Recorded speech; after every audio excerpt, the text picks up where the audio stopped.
As co-chair of the open-ended working group on the post-2020 Global Biodiversity Framework, we're pleased to welcome you to this first plenary session of the fourth meeting of the working group.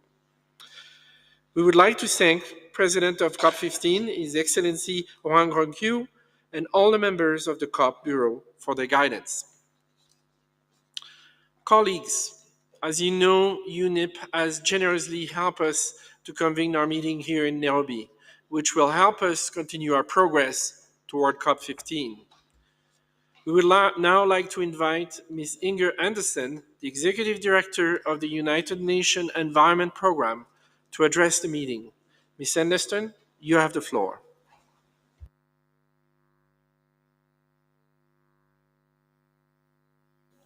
Thank you very much. And so to His Excellency Mr. Wang Ruqiu, Minister of Ecology and Environment of the People's Republic of China and the President of COP15, to you, my dear sister, Elizabeth Maruma-Rema, CBD Executive Secretary, and of course to the two tirelessly working co-chairs, Mr. Francis Ogwell and Mr. Basile Leavre, to all delegates here, to all people who are so committed to biological diversity, friends and colleagues. It's a great honor for me to welcome you to UNEP, our headquarters, the only global headquarters in the global south of the United Nations here in beautiful Nairobi, Kenya. The Intergovernmental Panel on Climate Change Working Group 2, as you know, found that global warming is putting biodiversity and ecosystems at risks for extinction. These findings are in line with the fifth Global Biodiversity Outlook from the CBD and from a large range of IPBES reports. These reports, along with the United Nations Common Agenda, and along with work from UNEP and outcomes from UNEA 5.2, tell us that we have to adopt a transformative global biodiversity framework and follow it up with urgent implementation across the whole government, whole of society, whole of community. So delegates, here today and these days, it is imperative that you make significant progress to ensure success at COP15 too, and thereafter. The last climate COP kept 1.5 alive. The UN Convention to Combat Desertification, COP15, adopted pledges to invest in land restoration. UNEA 5.2, which took place here in March, delivered key resolutions for nature, on plastic pollution, on chemicals, on waste, and much others. And now, as I said yesterday at the reception, the spotlight is on you, is on the negotiators, is on the Convention for Biological Diversity.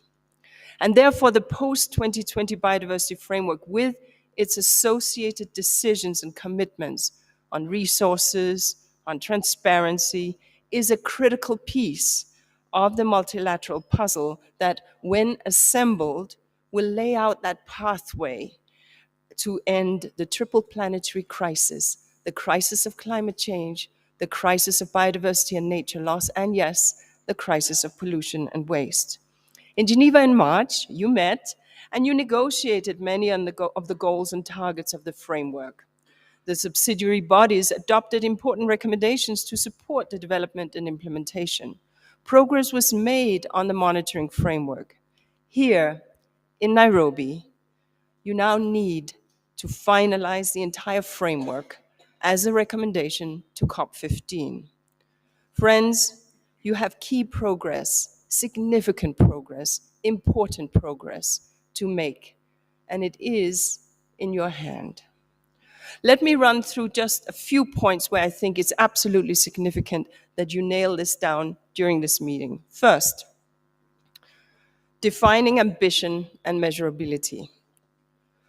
For nearly all draft goals and targets, numerical elements have been proposed, but most are in square brackets and will need to be agreed. What is it we are going to measure? And without that clearly defined numerical elements in its goals, targets and clarity on on the indicators to measure progress, the new framework would remain just aspirational. And no one will be able to actually know whether they're making impact. And it will therefore be setting it up to fail before it even gets going. So that's my first point. My second point is to strengthen planning, reporting, and review. We only partially achieved 6 of the 20 IEG targets set for 2020, and we fully achieved none. None. To avoid a repeat, we require that whole of society approach to implementation, including across all multilateral environmental agreements, and the ability to address gaps quickly and efficiently. Robust and effective and efficient and slim planning, monitoring, reporting, and review mechanisms will be key to success. So that's my second point. My third is obviously resource mobilization and other means of implementation. Without sufficient resources at home and in the form of solidarity and assistance, an ambitious post-2020 global biodiversity framework cannot be implemented. Its ambitions would not be achieved. We need to step up resource mobilization from domestic and international resources and other crucial means of implementation, such as capacity development, technical and scientific cooperation, and knowledge management to put biodiversity on the path to recovery. So that's my third point, resources. And four, the digital sequence information. Progress has to be made on DSI as part of this wider package of issues coming to COP15. The Geneva meeting sent positive signals in agreeing to a draft recommendation, but intense negotiations need to take place here in Nairobi to find the much needed consensus. So that is my fourth and final point. So friends, it is your task to reach an agreement on these and other issues. We know that finding common ground is not easy, but our planet and our human health are under serious threat due to biodiversity loss. You have come far and now so close to an agreement to achieve the transformative change needed to address biodiversity crisis as set out in the Kunming Declaration. And here I wish to thank China for its leadership. With one last push this week towards COP, you can build what will help every human and every other species on this planet to thrive. I wish you well in the negotiations. Thank you.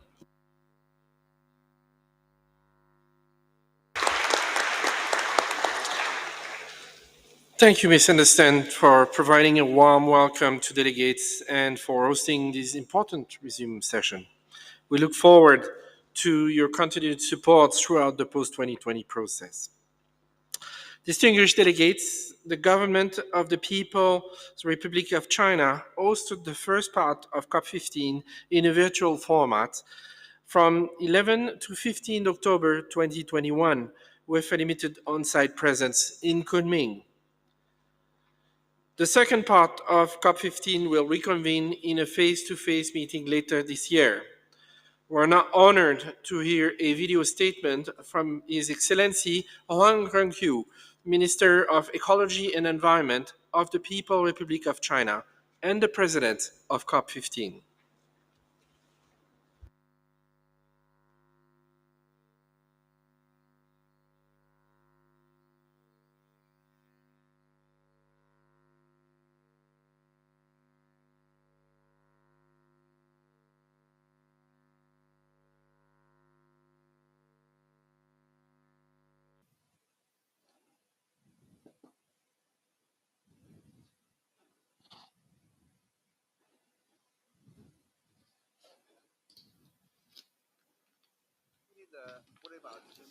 Dear Executive Secretary Ms. Marima, dear delegates, ladies and gentlemen, greetings to you all. On the occasion of the fourth meeting of the Working Group on the Post-2020 Global Biodiversity Framework held in Nairobi, on behalf of the presidency of COP15, I would like to thank the government of Kenya for the thoughtful arrangements of the meeting.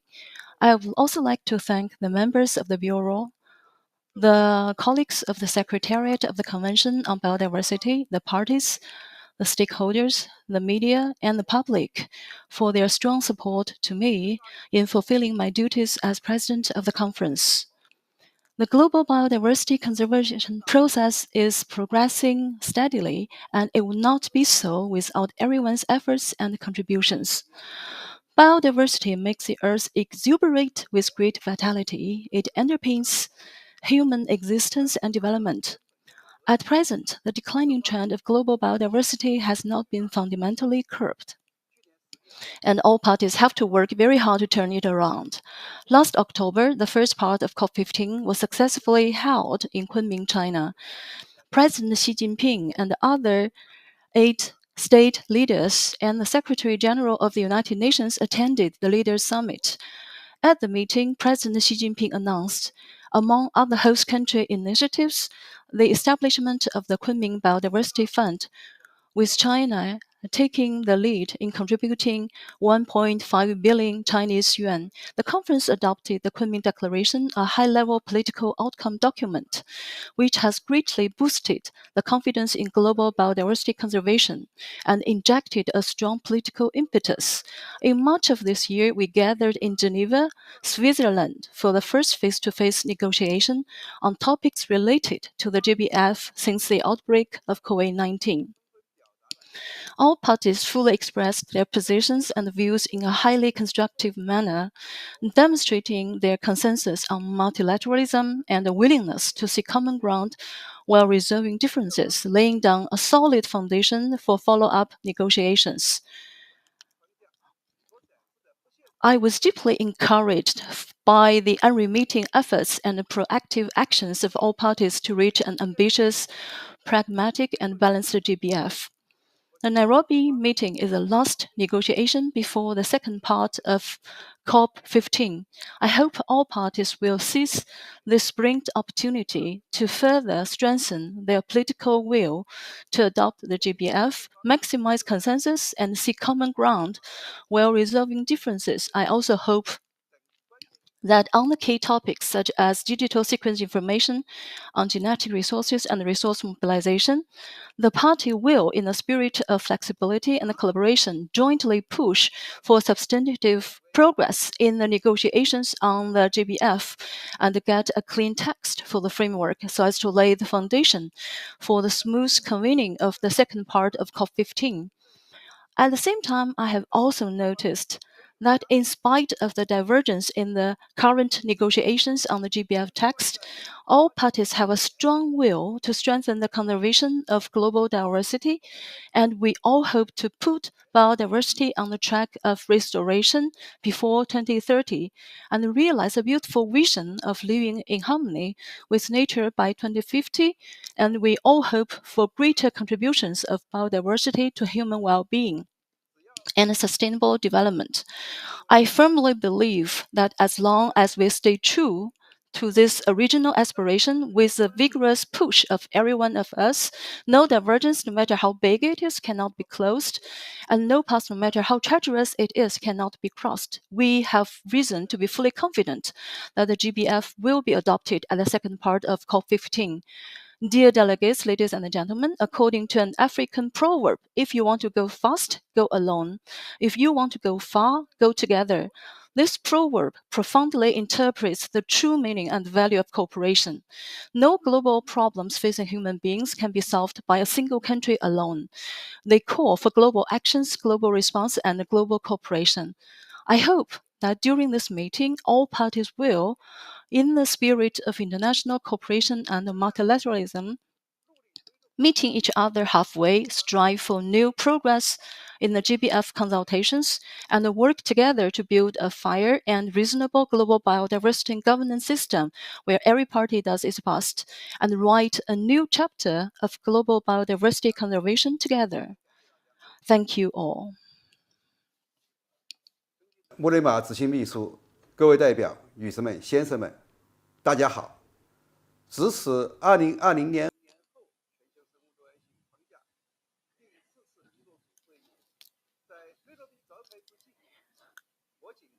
On behalf of the currently That's the replay of the video.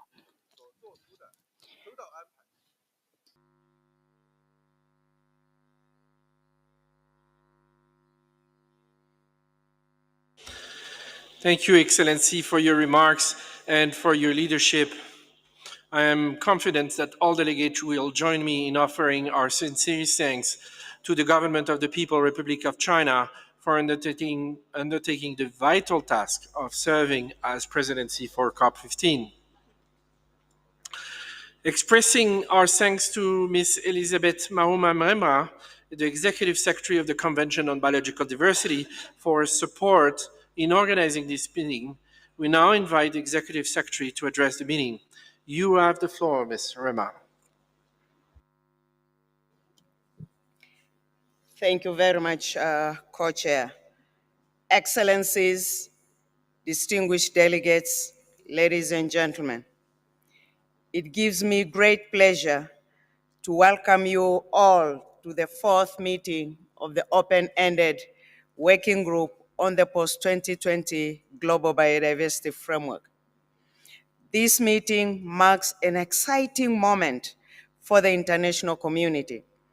Together, you will forge ahead with a process that carries a great hope for a transformative global agreement that will mobilize action and secure a future of the people and the planet.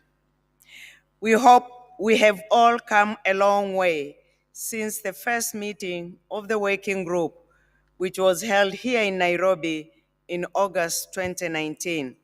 And it is through your tireless determination, passion, and commitment that we have arrived at this moment in the soil of Kenya, here in Africa, where humanity first emerged from nature.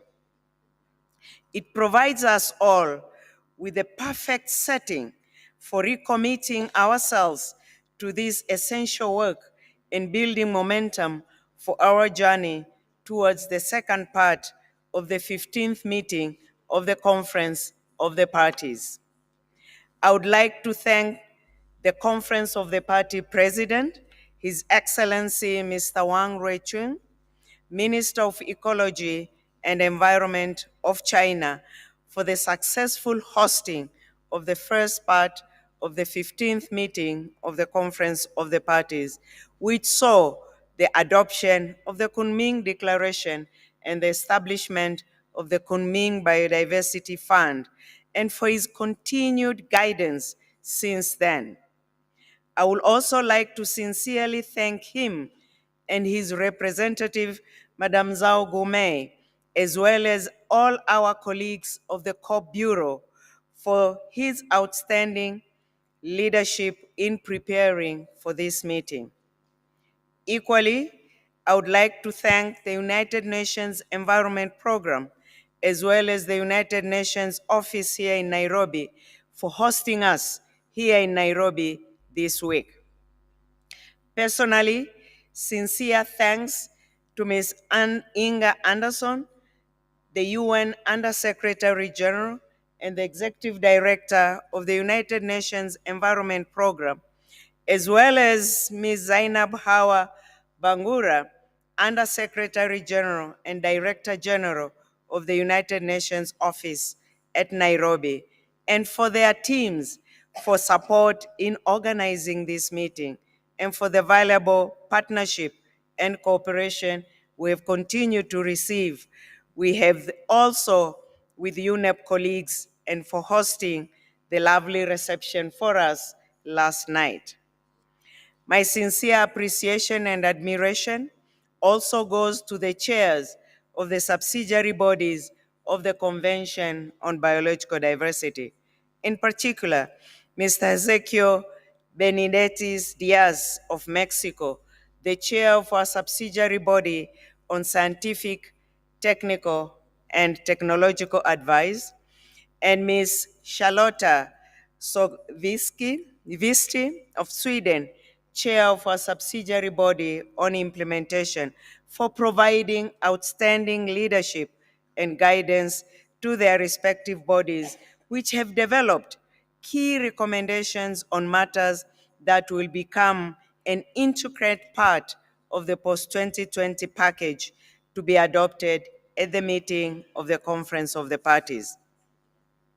To the co-chairs of the working group, Mr. Francis Ogwal of Uganda and Mr. Basil Van Havre of Canada, you do not only have my sincere gratitude, but also my best wishes and hopes for navigating the myriad challenges and opportunities here in Nairobi. A special and heartfelt thank you also goes to the governments of Australia, Canada, France, Germany, the United Kingdom of Great Britain and Northern Ireland, the European Union, for your timely and quick response on our plea for funds for funding this meeting, which enabled us to organize it quickly and efficiently. Nonetheless, we still have a big shortfall of the required funds for this meeting, and the Secretariat has had to tap in its reserves to complete the necessary organizational arrangements. So we do call still on other donors to come forward to help us fill the gap. I would also like to thank the donors who have helped to cover the participation cost of delegates from developing countries and countries with economies in transition, namely the governments of Australia, Austria, Canada, Finland, Germany, New Zealand, Norway, Slovakia, and Sweden. With your support, we have been able to finance the highest number of representatives ever for such a meeting. I cannot forget to acknowledge the presence of Indigenous peoples and local communities, representatives and experts in this meeting. For their presence with us this week, my sincere thanks for the generous contributions received from the governments of Australia, Austria, Belgium, Canada, Finland, France, Germany, Ireland, the Netherlands, New Zealand, Malta, Monaco, Sweden, Switzerland, and the United Kingdom. Without your support, their participation would have not been or would have been hampered. The presence of such remarkable range of participants at this meeting signals the world's commitment to this transparent, participatory, and inclusive process. We have more than 1,300 registered participants representing 156 countries, with over 675 of them joining in person and the rest joining virtually. Likewise, we have as many as 253 organizations joining us, with 560 participants in person, plus 540 participants joining online for this meeting. Lastly, and certainly not least, I would like to express my deep appreciation to the entire team of the Secretariat for their tremendous hard work and commitment, without which our work here would not have been possible. It has been my good fortune to have such talented, committed, and capable colleagues. Distinguished delegates, it has been nearly 4 years since the 14th meeting of the Conference of the Parties held at Sharm el-Sheikh in Egypt, where we adopted the landmark decision that set this process in motion. Since that time, you have accomplished a lot that you need to be proud of. Your work has spurred new action and inspired new partnerships at the highest level of governments, businesses, and the civil society. You have raised the profile of biodiversity in the international arena with the increased political attention for biodiversity in major forums such as the G20, G7, the UN Environment Assembly, the United Nations Framework Convention on Climate Change, and many others.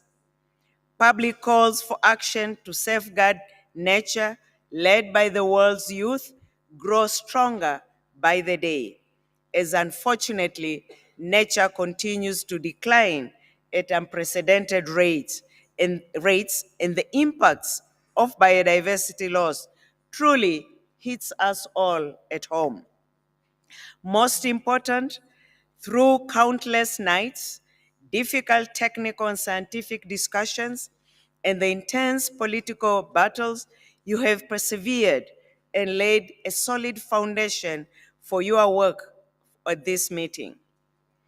This is significant achievement, but much remains to be done to deliver the agreement that can bend the curve for biodiversity loss and contribute to the achievements of the Decade for Action for the 2030 Agenda for Sustainable Development and facilitate the achievements of the 2050 vision of the Convention.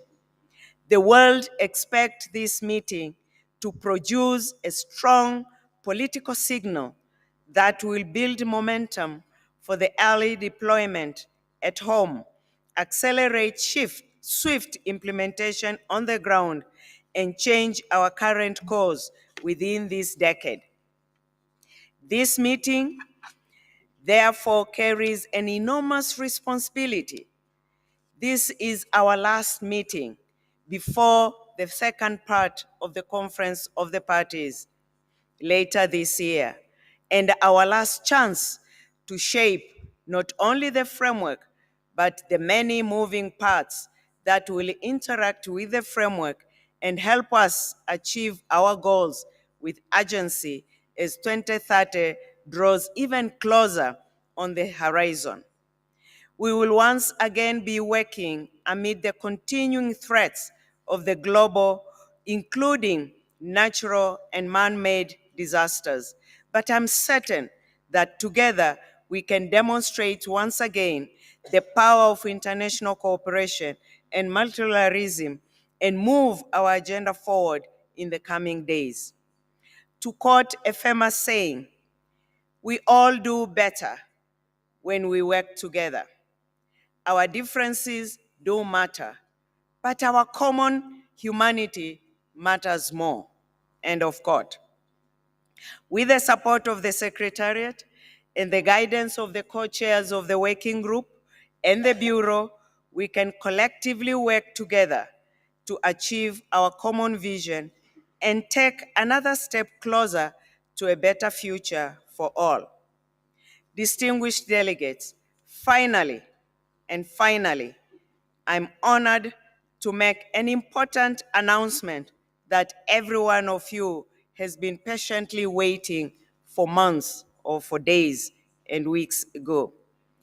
Acknowledging the urgency to address the biodiversity crisis, adopt the post-2020 Global Biodiversity Framework, and launch its implementation, the COP presidents and the Bureau have emphasized that the second part of the meeting of the Conference of the Parties must be held this year, 2022.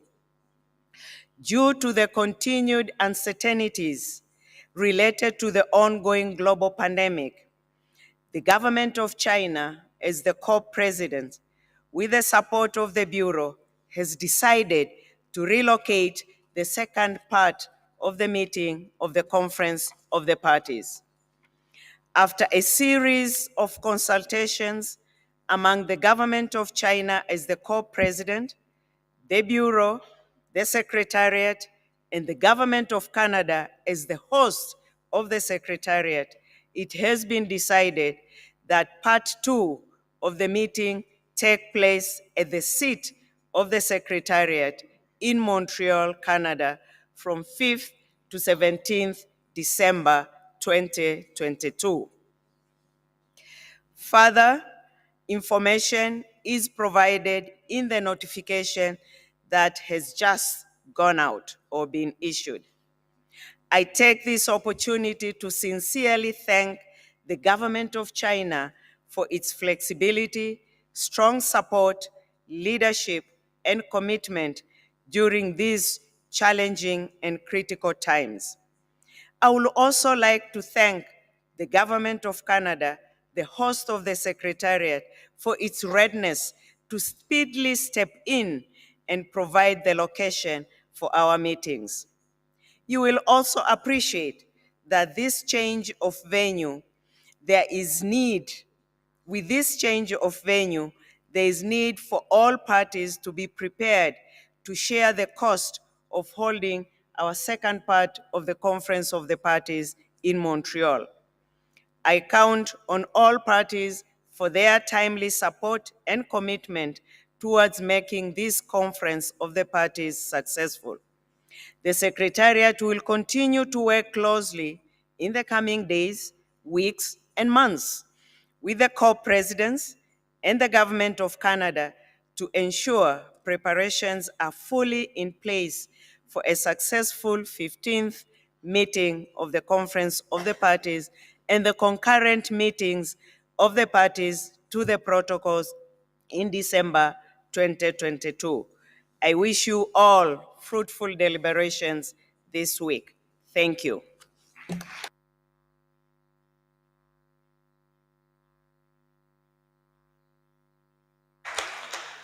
Thank you, Ms. Maroma Marema, for your word of welcome and for outlining the challenge and opportunities that lies ahead and the important announcements on the date and venue of the second part of COP15 and its concurrent meeting. I would now like to give the floor to the representative of Canada. Canada, you have the floor.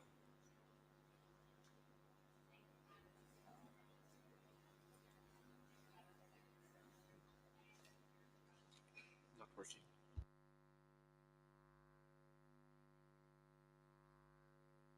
Can the floor be given to Canada? Here you go. Okay, that's great. Thank you, Madam Executive Secretary. Canada is very proud to be the host of the Convention of Biological Diversity Secretariat. We look forward to welcoming all of you to Montreal in December for COP15. Canada is committed to supporting a successful COP15 in 2022. There is an urgent need to halt and reverse the alarming loss of biodiversity worldwide.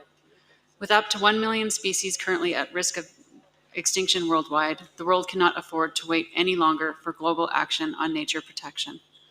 We look forward to working collaboratively with China as COP President, the Bureau, the Secretariat, and all parties towards the adoption of an ambitious post-2020 global biodiversity framework.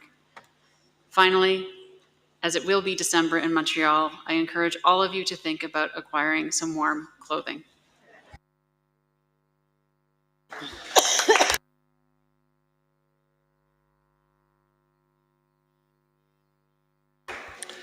Thank you, Canada.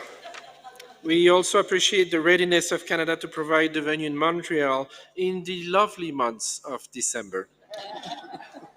I would now like to give the floor to China. China, you have the floor.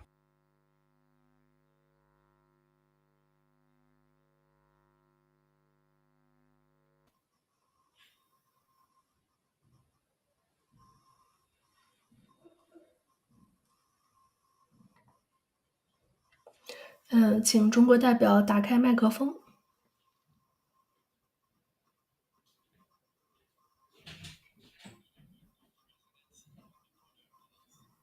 请把主席国的主席先生的麦克风打开。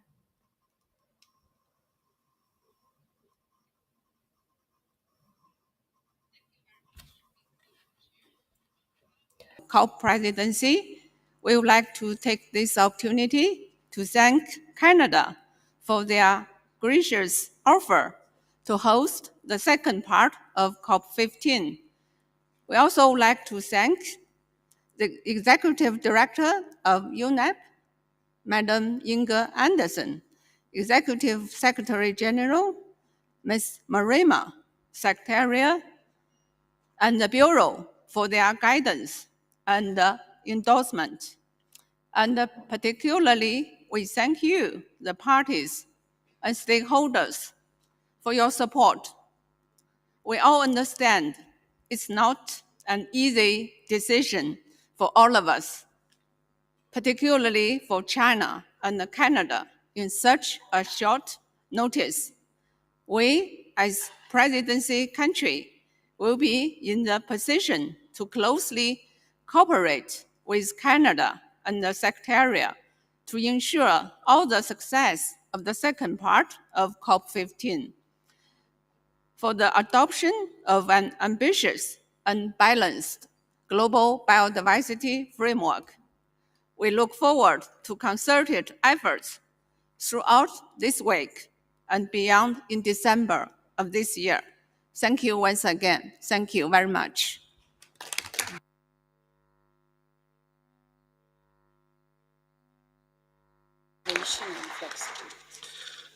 Thank you, China, for your statement and your flexibility. Colleagues, we now have a clear path to complete our work. I hope this announcement will help to galvanize a strong sense of urgency and cooperation for our work ahead this week. Delegates, it is a great pleasure for us to meet you here in Nairobi, where it all began with our first working group meeting in August 2019. We truly have come a long way and are nearing the final bend in the road to COP15 Part 2.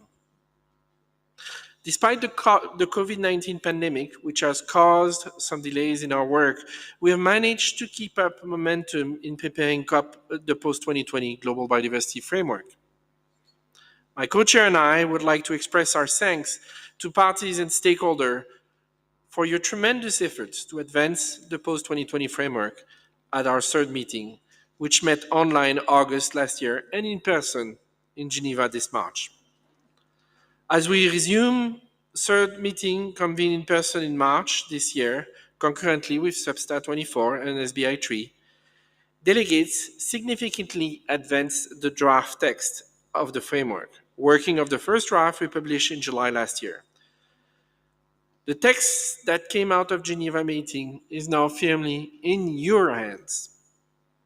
We saw good progress on the goals, mission, and most of the targets. But we also saw a lot of brackets and alternative text. This leaves us with a lot of work to clean up and simplify the framework. Many elements of the framework, including important sections on means of implementation and review mechanism, as well as COP decision to accompany the adoption of the framework, have yet to be negotiated.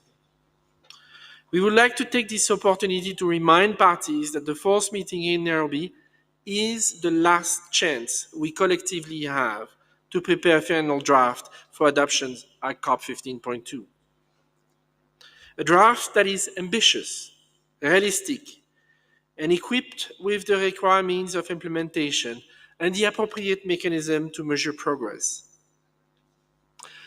6 days is not a lot of time to do this. We need to be very disciplined and to work efficiently for us to complete all the work before us. We want to reiterate our plea that you avoid introducing new elements to the text that was fully negotiated at Open-Ended Working Group 3.2, but rather that you focus on narrowing down the text in the Geneva draft to facilitate the negotiation process. Ideally, this would be a text with as few square brackets as possible. Distinguished delegates, I would now like to give the floor to my co-chair to say a few words. Francis, you have the floor.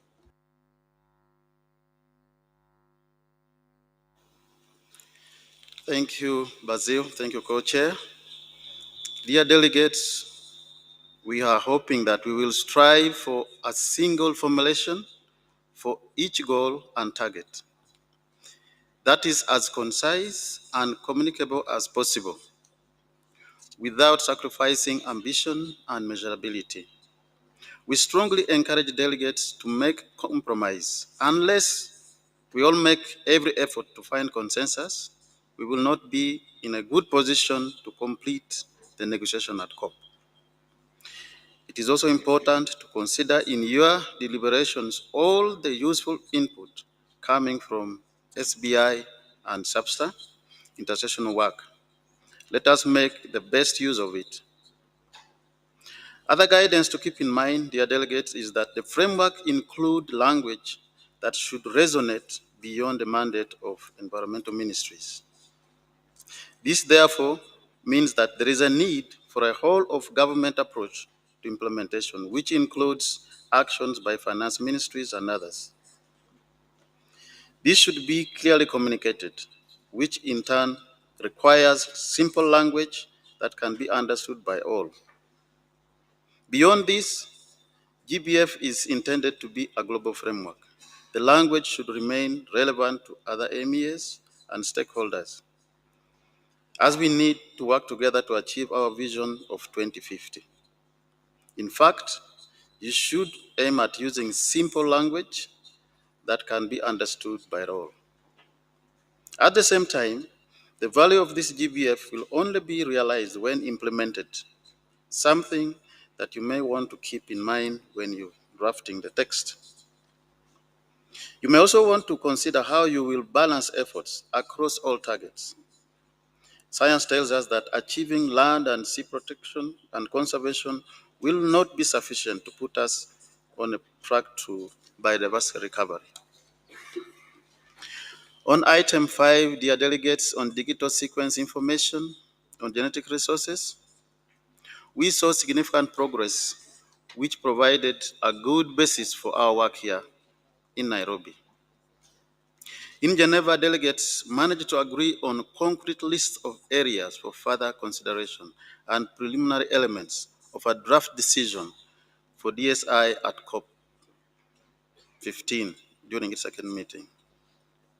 We therefore achieved for the first time some form of common ground on this complex issue, which we hope will serve parties and stakeholders as a solid foundation to negotiate an agreed outcome on DSI. As such, we have our work cut here for us, and there is a lot of work to be done before we can confidently hand the draft GBF to the COP later this year. We ask for your continued cooperation in negotiating in good spirit and working towards compromise. Working towards compromise. Finally, as you all know, humanity is at crossroad.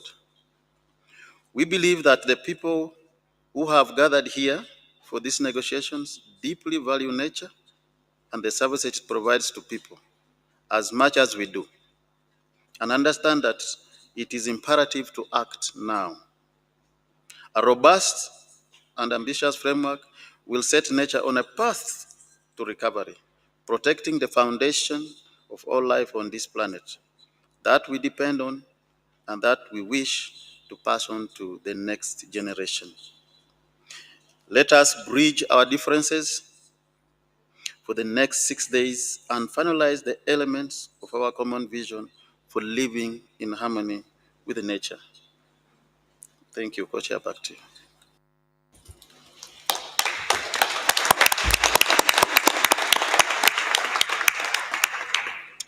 Distinguished delegates, in a moment we will hear opening statement from regional groups, followed by major stakeholder groups. Before doing so, I will invite the Secretariat to describe the use of microphones and provide us with some general information on logistical arrangements. Secretariat, you have the floor.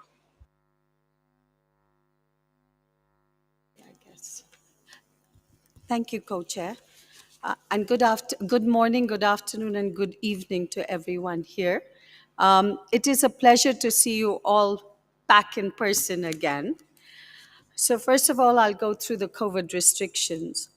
In cooperation with the host country and the venue, the Secretariat has put in place measures to reduce the risk of COVID-19 infection.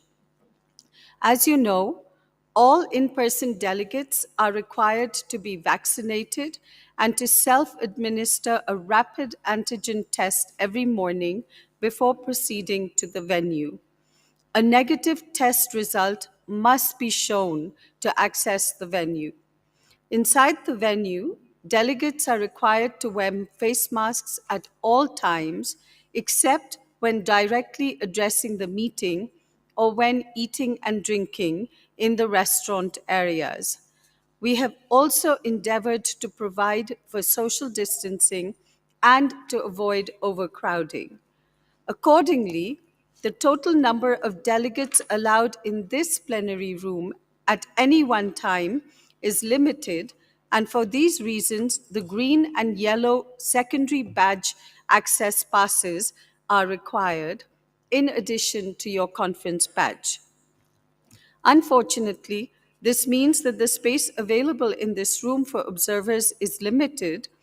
However, we have ensured that all stakeholder groups can be represented in this room and additional space in the gallery and in an overflow room. We acknowledge that this is not an ideal situation, but we have endeavored to mitigate the inconvenience. The proceedings of all plenary and contact group sessions can also be followed online using the virtual platform Interactio in viewer mode by all registered delegates. Access is provided via the meeting calendar using the credentials provided with your priority pass. Rooms are reserved for daily meetings of regional groups between 9 and 10 a.m. The rooms are set up with Interactio, providing for hybrid format. Parties can join their respective regional meetings remotely through the meetings calendar. The CBD registration system has been configured to ensure delegates' login credentials will connect to their respective regional meetings. A few parties for whom travel of representatives to Nairobi was not possible because of travel restriction, a full interactive virtual participation will be enabled following a special request to the Secretariat. These participants have been contacted directly to facilitate their participation. Now, to use of microphones. So to request the floor, press the button once and the light will turn red. When the chair gives you the floor, the technician will activate your mic and the light will turn green. Then you can start speaking. Conference room 2, which is this one, will be used for all plenary sessions and when one single contact group is taking place. To access conference room 2, the secondary badge will be required. Note that CR1 will be set up as overflow, where delegates can follow the procedures in image and all languages when available. Conference room 1 and combined conference room 3 and 4 will be used when parallel contact groups are scheduled. In both conference room 1 and conference room 3-4 combined, countries can seat anywhere they like, as we will be using an a la carte seating, i.e., all parties and non-parties have been provided with a 3-digit code that they will need to enter to activate their nameplate.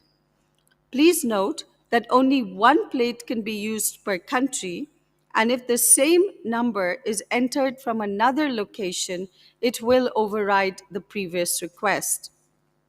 It is therefore important to coordinate amongst each party with regard to who should activate their respective country plate. All major groups will be assigned rows in advance.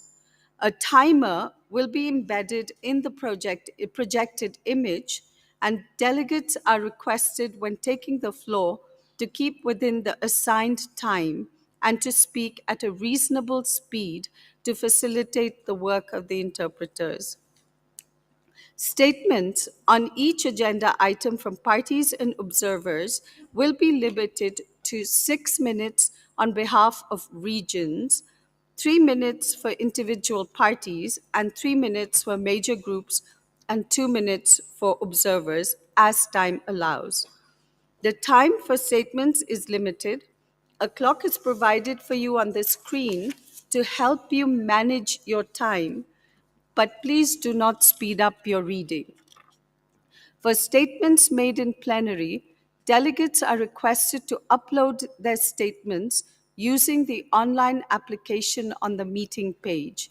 It greatly facilitates the work of the interpreters if you can upload your statements in advance of delivery. However, they will be posted on the website only after delivery. In any case, statements must be posted on the same day that any statements were made or the agenda item considered. Please be sure to include the name of your country or organization and the agenda item on the first page of the document that is uploaded. Uploading instructions were included in your priority pass email along with your dedicated link, which leads you directly to the upload page. As always, parties and observers are invited to make use of the virtual display table to share publications, information materials, and events that relate to the issues being addressed by the working group. To consult these announcements and for the information on how to submit an announcement, click on the tab Virtual Display Table located on the right-hand side of the web portal of the working group meetings. Now, finally, a few words about our venue. The entrance to the venue is open daily from 7:30 a.m. until 7:30 p.m. Delegates may remain on the premises as late as necessary and may exit during the evening and late night hours. However, entry into the venue will not be allowed after 7:30 p.m. Cafeterias, both the main cafeteria and the River Cafe, will operate under extended hours and remain open till 9 p.m. Food is not allowed in any meeting rooms. Please also be careful with your drinks and ensure they have lids. Thank you. Thank you, Secretariat. I now open the floor for a statement from regional groups. We would ask that you limit your statement to 6 minutes. For Africa, Senegal, you've raised your hand. Senegal, you have the floor for a maximum of 6 minutes. Le Sénégal délivre cette déclaration au nom du Senegal would like to intervene, Madam Executive Secretary,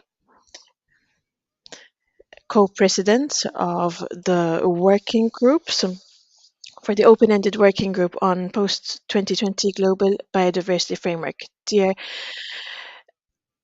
guests, we are very pleased to have this meeting in Nairobi, where we hope to have Senegal, please, could you please slow down?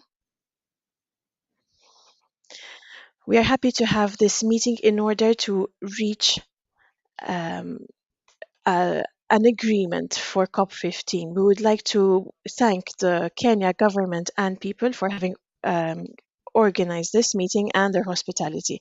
We would like to also thank the African Union, the governments, the partners who have supported the organization. At the end of the Geneva meeting, organized in a hybrid order in March, we saw that it was necessary to have more time in order to have more time and concrete manner to finalize our work. Senegal, could you please slow down? We are very happy that this current meeting This fourth meeting for the working group was organized following our requests, and today it is a reality happening in Nairobi in Kenya.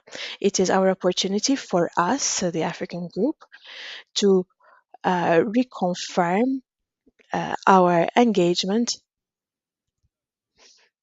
to contribute in a very important manner to the setting up of a coherent global framework which will help everyone.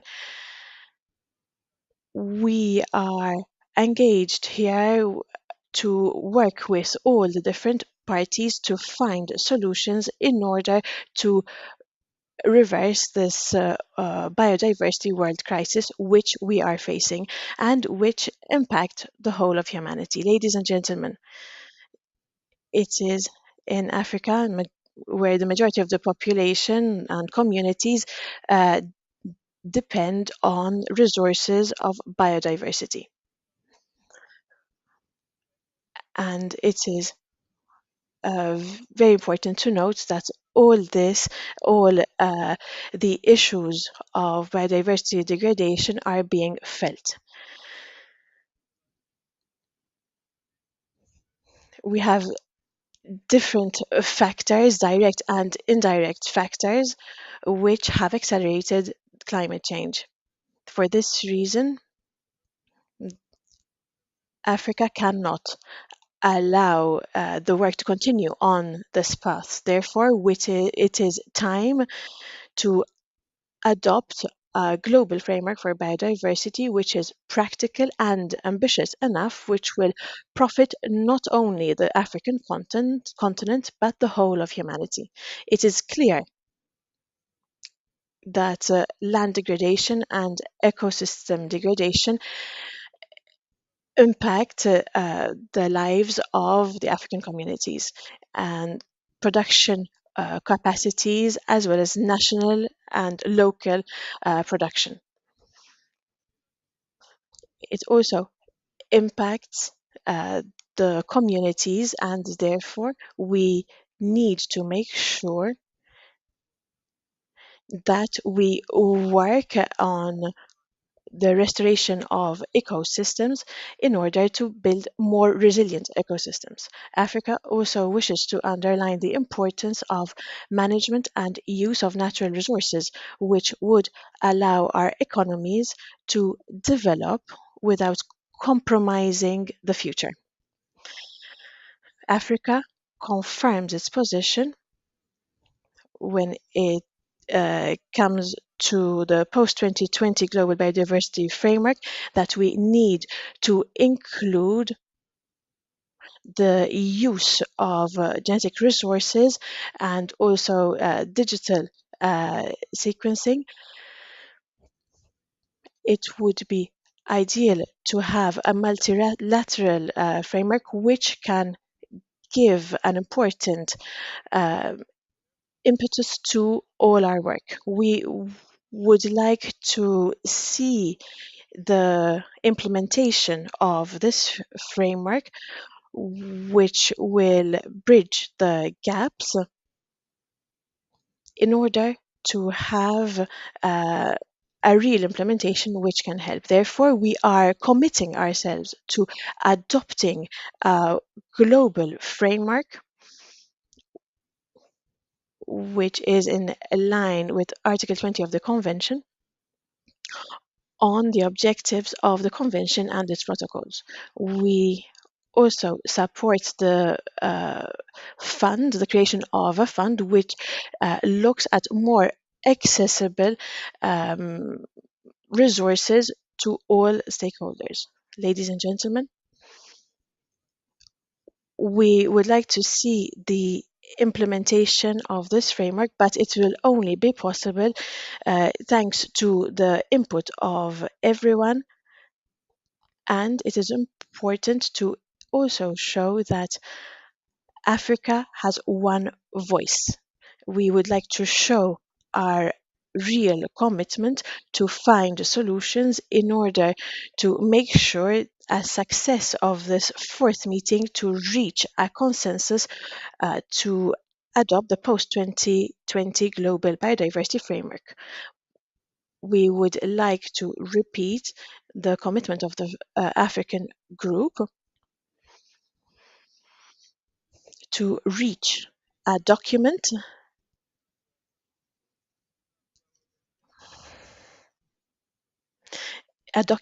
which would help us all to conclude. We understand that COP15 is a very important meeting and we would like to be ready for it. Merci. Thank you, Senegal.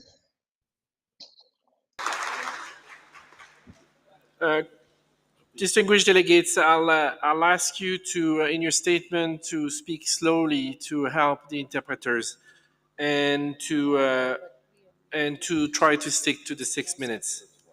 Now, for Asia and Pacific, Kuwait, you have raised your hand, so you have the floor for 6 minutes. Please take the floor, Kuwait. شكرا لكم سيد الرئيس على منح الكويت الفرصة Thank you very much, Your Excellency, for allowing us to deliver this statement in the inaugural session of the OWEG. The Asia and Pacific is expressing its appreciation for the hosting country Kenya for its generosity, and the UNEP and the Executive Secretariat and all those who had assisted in the bringing about of this meeting. We are looking forward for the upcoming COP meeting. Asia and the Pacific region is highlighting the importance of inaugurating the second part of the COP15 during the year 2020, because this is going to be a safeguard for effective contribution from all parties concerned. I believe that we cannot delay the COP15 and to endorse the GBF post 2020 more than this. In our region, we are committed to this. Ladies and gentlemen, Your Excellency, this is a very important meeting in order to overview the milestones that we have achieved. And this is through the overviews that we are expecting from the subsidiary body of implementation, subsidiary bodies of the consultative scientific bodies. We believe that the GBF should be relied on science, should have evidence, should be evidence-based, should rely also on the theory of transformation and theory of change, because this is going to pave the way for the implementation and the actualization of the SDGs. The overexploitation, the waste, conflict, and led to the acceleration of the waste of the biodiversity. Hence came the sustainable use of the biodiversity. Overlooking the sustainability of the use of these resources, this is enough to lead to the acceleration of the extinction, the human-based extinction of the biodiversity. I believe there should be the sustainable development of the biodiversity should be the main norm of our living, because this is going to impact not our life but the upcoming generation. We have to align our efforts in order to create a life for humanity to live in integrity in a healthy environment. And I believe that acknowledging the imperative need to collaborate and to align our efforts are the best way in order to overcome this extinction, to overcome the imminent danger of ecosystem deterioration, I believe that there are Asian Pacific island remote in SIDs. We have a very fragile and a very unique ecosystems that are under a direct kind of endangering. So we need to put this into account and to customize the treatment in order to recover these very fragile ecosystem and to heed the needs of the SIDs. And I believe that leaving things or implementing business as usual scenario is going to lead to the exasperation of climate change, and hence this is going to ultimately lead to a change in the cultural behavior, in living behavior, and then we are going to lose biodiversity irreversibly. Hence, from the GBF, I believe that the sound has been cut off. So we need to collaborate in order to contribute positively to come up with a slim GBF practicable that would be important for us to be aligned. The GBF should be aligned aligned in our legislation and policies in Asia and Pacific region, including, of course, the DSI. And we need to have a common ground to find solutions of IPLCs and ABS. Asia and Pacific Group believes that through planning, common and joint action in the light of the enlightened guidance of the OEWG, we would be able to actualize the GBF post 2020. Finally, I wish you fruitful consultations and deliberation and a happy sojourn in Nairobi. Thank you very much. Thank you, Kuwait.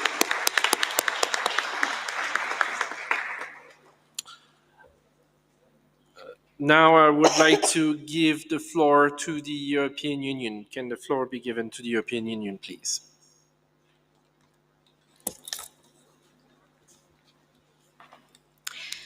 Merci, cher président. Thank you. Your 15th meeting presidents, conference of the parties, Madam Executive, dear presidents, co-presidents, dear colleagues, dear delegates. First of all, the EU and its 27 member states would like to thank the government of Kenya, as well as the UNEP and the Convention on Biological Diversity for the organization of this meeting. We would like to thank the working group co-presidents for their preparatory work. Last March, during the third meeting in Geneva,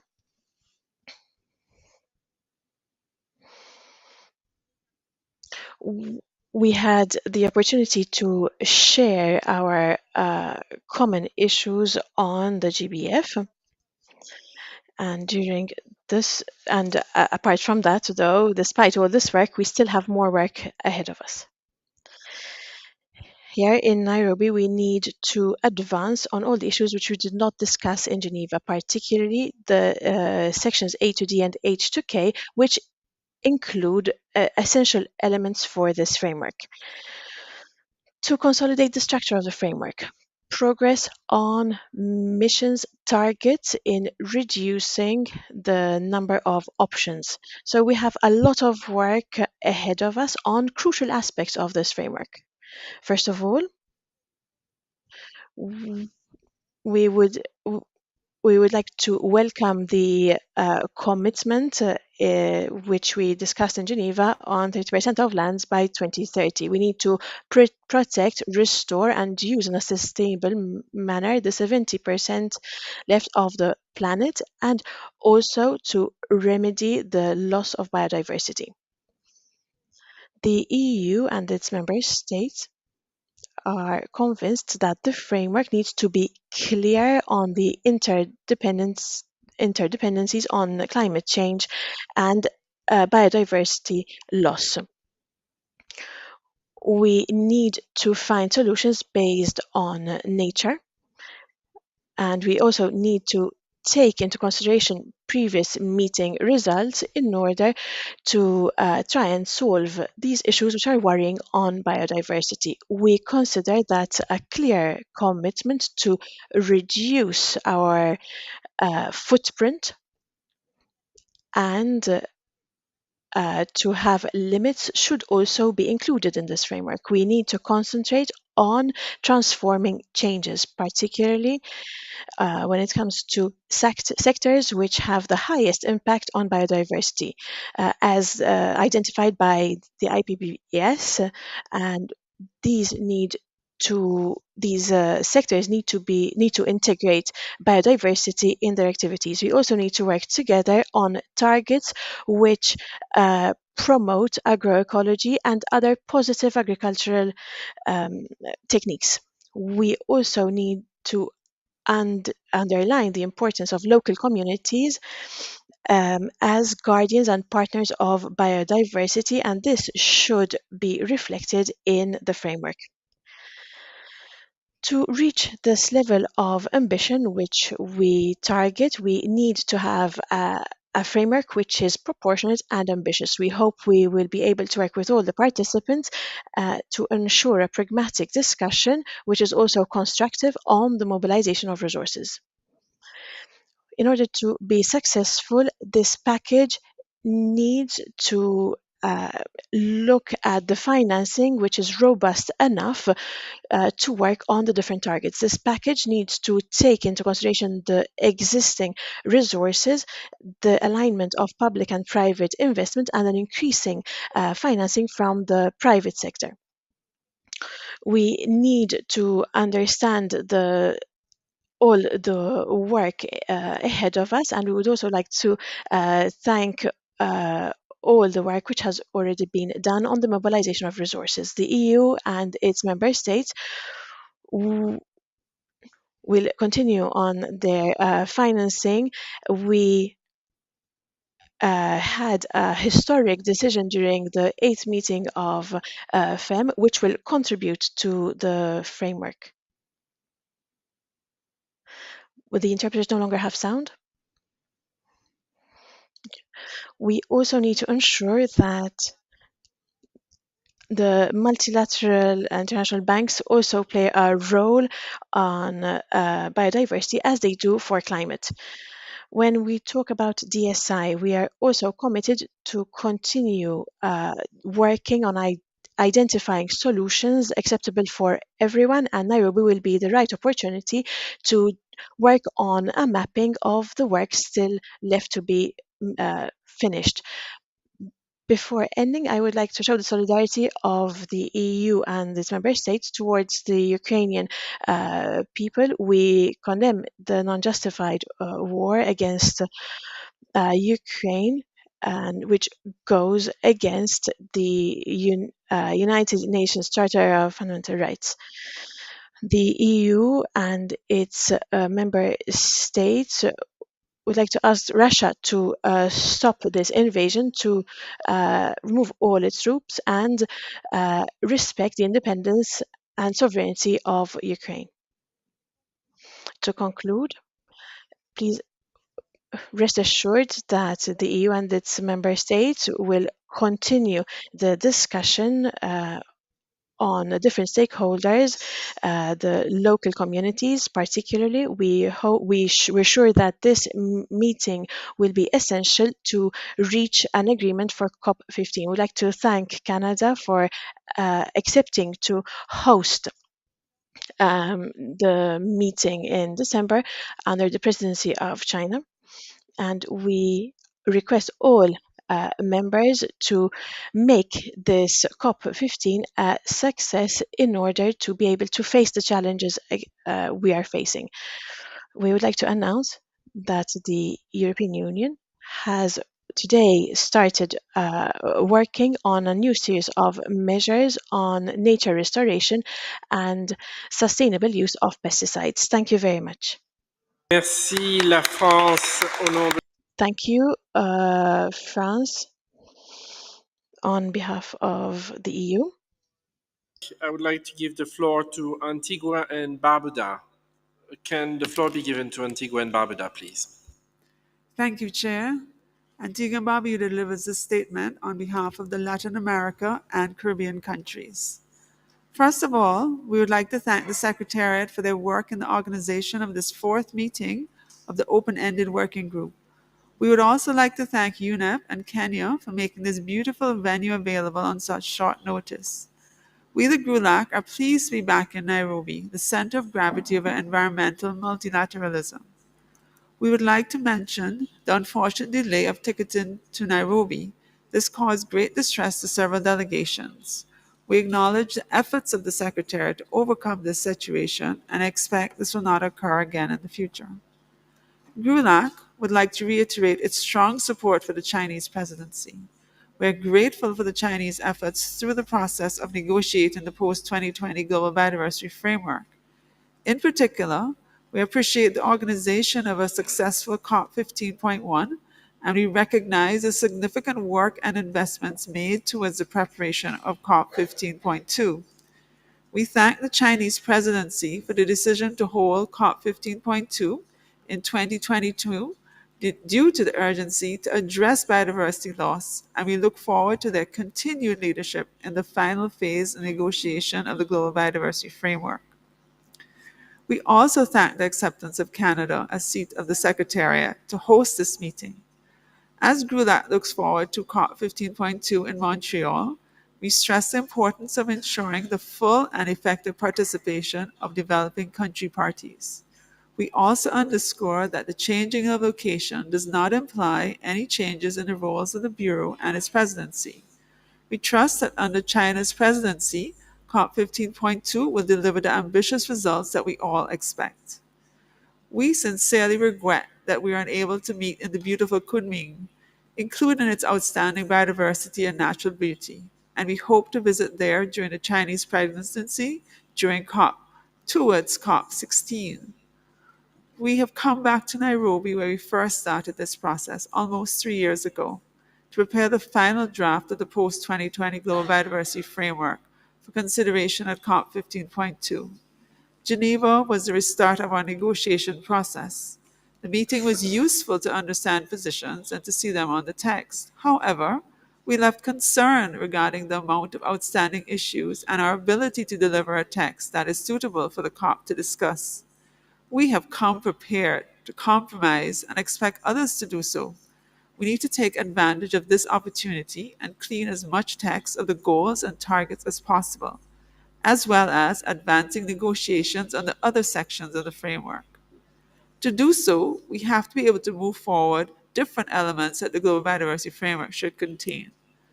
Goals and targets that address the 3 objectives of the Convention, means of implementation, including a significant increase of finance provision, capacity building, scientific cooperation, and technology transfer to developing countries, a realistic mechanism for implementation, monitoring, and review, and a recognition of the need to ensure access and benefit sharing arising out of the use of genetic resources, including digital sequence information.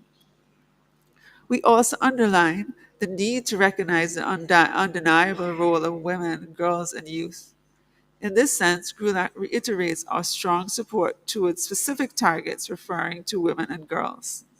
Additionally, we need to advance discussions on DSI, and particularly on the placement of DSI in the GBF, and on the elements of the decision that will deliver to COP. Today, we're entering the final phase of this process, and GRULAC will strive to produce results that are shared by all parties. We look forward to a successful meeting with the aim to adopt a post-2020 global biodiversity framework in 2022 that sets us on a path toward achieving the 2050 vision of living in harmony with nature. Thank you, Chair.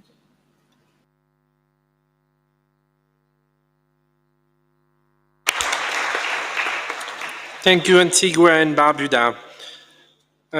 For juice cans, New Zealand, you have requested the floor. So can the floor be given to New Zealand for the statement? Thank you, Co-Chair. New Zealand is speaking also on behalf of Australia, Canada, Japan, Iceland, Israel, Monaco, Norway, Switzerland, the United Kingdom, and the United States as members of the Just Cans group. We would like to register our appreciation to the Government of Kenya, the United Nations Environment Programme, and the CBD Secretariat for their hosting and organising of this meeting. The focus of our efforts in Nairobi must be squarely on the finalisation of the Global Biodiversity Framework. It is essential that we work collectively to bring all the elements of the framework together, including the global goals and targets, and the planning, reporting, monitoring, and review mechanisms. As we emphasised in Geneva, this will require a fundamental shift in our approach. Now is the time to move from presenting positions to negotiating mode. The time to address the biodiversity crisis is limited, as is our time together in Nairobi. In order to achieve the ambitious framework we all need, we all have a responsibility to demonstrate a spirit of flexibility and open-mindedness to constructive solutions. We very much welcome the announcement on the location and timing of COP15 Part 2 in 2022 and express our gratitude to the Chinese presidency, as well as the Government of Canada and the Secretariat for providing this all-important certainty on our path forward from Nairobi. We look forward to the contributions this week by parties, non-parties, Indigenous peoples and local communities, biodiversity-related conventions, other relevant multilateral agreements, and stakeholders such as women and youth. Finally, Chair, we reiterate our condemnation of the ongoing mounting casualties and widespread destruction, including environmental damage and transboundary harm, caused by Russia's military aggression against Ukraine. Our thoughts are with the people of Ukraine. This aggression is a violation of international law, including the UN Charter. Russia's actions violate the prohibition of the political independence of Ukraine as enshrined in international law. We support efforts to hold those responsible to account. We call once again on Russia to abide by its international obligations, cease all hostilities in Ukraine, withdraw its troops, facilitate the rapid, safe, and unhindered access of humanitarian assistance to those in need in Ukraine, and turn to good faith negotiation. Thank you.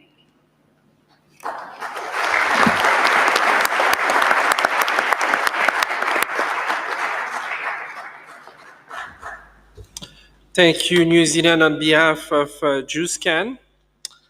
I understand that there is now a certain group of countries that would like to take the floor. I will remind those that they're limited to 3 minutes. First, Costa Rica, you have asked for the floor. Please, can the floor be given to Costa Rica, please?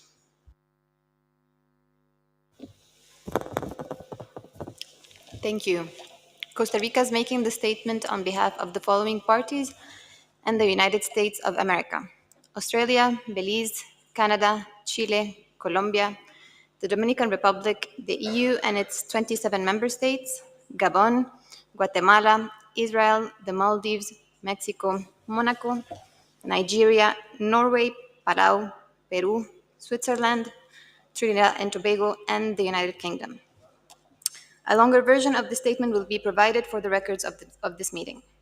We, a geographically and biologically diverse group of 48 developed and developing countries, stand united in our commitment to dramatically increase our collective efforts to agree an ambitious post-2020 GBF. We recognize that we are in a state of planetary emergency. We believe that the interdependent crisis of biodiversity loss, ecosystem degradation, pollution, and climate change require urgent and immediate global action. We welcome the work of the Leaders Pledge for Nature, the High Ambition Coalition for Nature and People, and the Global Ocean Alliance.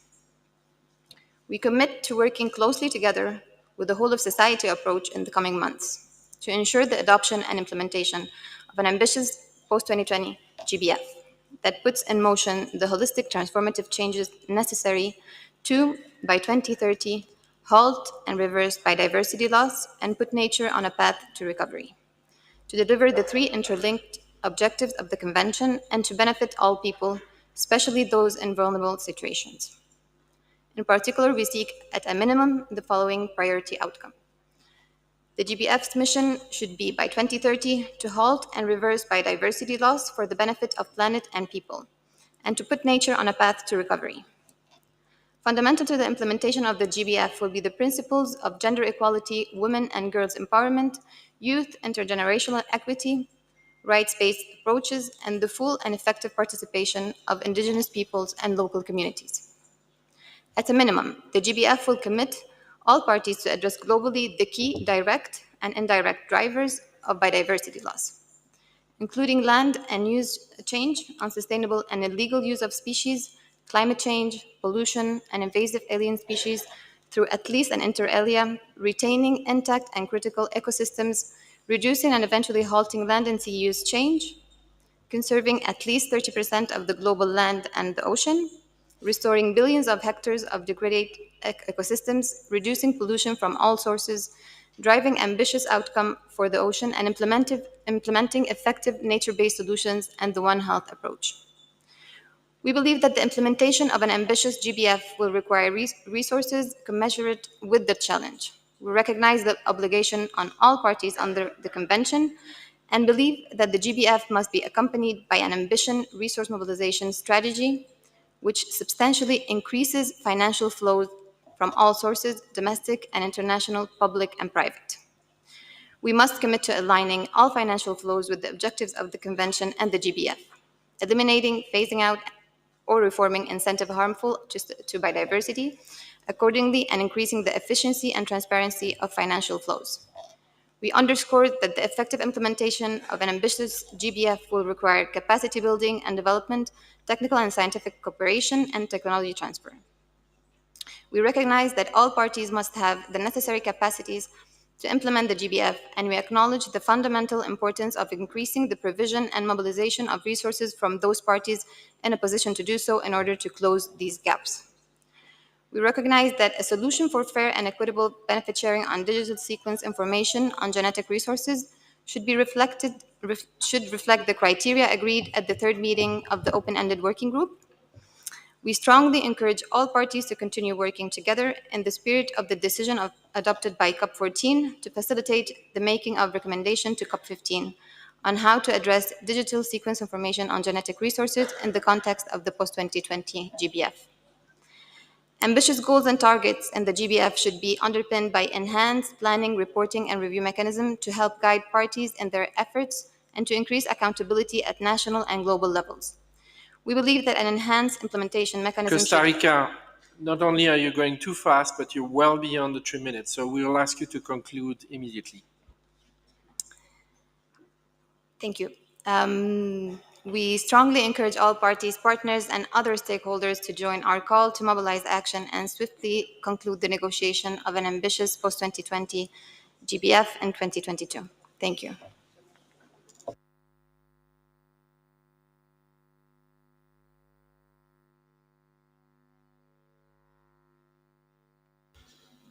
Thank you. Colombia, you have also requested the floor on behalf of a group of countries. Can the floor be given to Colombia, please? Thank you. I will do my speech in Spanish. Colombia interviene en nombre de Chile. Colombia is addressing the plenary on behalf of itself, in addition to Chile, Costa Rica, Mexico, and Peru. We both share the will and wanted to work in order to provide the preservation and the sustainable use of biodiversity in order to stop or reverse the unsounded loss. We would like to underscore 5 elements that are very important for the global framework. First, as members of the High Ambition Coalition, we would like to restate our support to reduce by at least 30% and protect 30% of the earth and the oceans for 2030, which is supported by over 95 countries based on scientific evidence. We call upon the prioritization of Goal 3 in order to prioritize the protection of the planet and its biodiversity by sending a conference of the parties a robust, ambitious, and seamless text. Second, we believe that the language that we must use in order to clearly express the concepts of the solutions based on nature, which definition was adopted by the UNEA 5.2 and the conferences of the parties again for the combat of the certification. During the recent pandemic of COVID and the environmental multi-crisis that we live upon, we have experimented a link between health and biodiversity, which clearly shows evidence of the need to have a holistic perspective. We consider, therefore, of utmost importance to have a clear One Health approach that should be cross-linked to the global framework. Scientific concepts have moved forward and have acknowledged the different values of biodiversity. Therefore, we must include the contributions of nature, people, and services under MJO1 in order to be able to, in a comprehensive manner, move forward. Third, provision and mobilization of resources from all sources and types of implementations, including development of capacities and transfer of technology for those countries that are developing countries must increase substantially. We need to start working on the flows of cooperation and foreign aid, both with public and private entities. We need to come to a consensus regarding goals 18 and 19, and we gladly see the proposal of goal 19.2. Indigenous peoples and local communities' role are crucial. This has been recognized by the IBPS, the local perspectives of biodiversity. Therefore, we need to work jointly in the creation and implementation of the framework and strengthening the protection of the rights.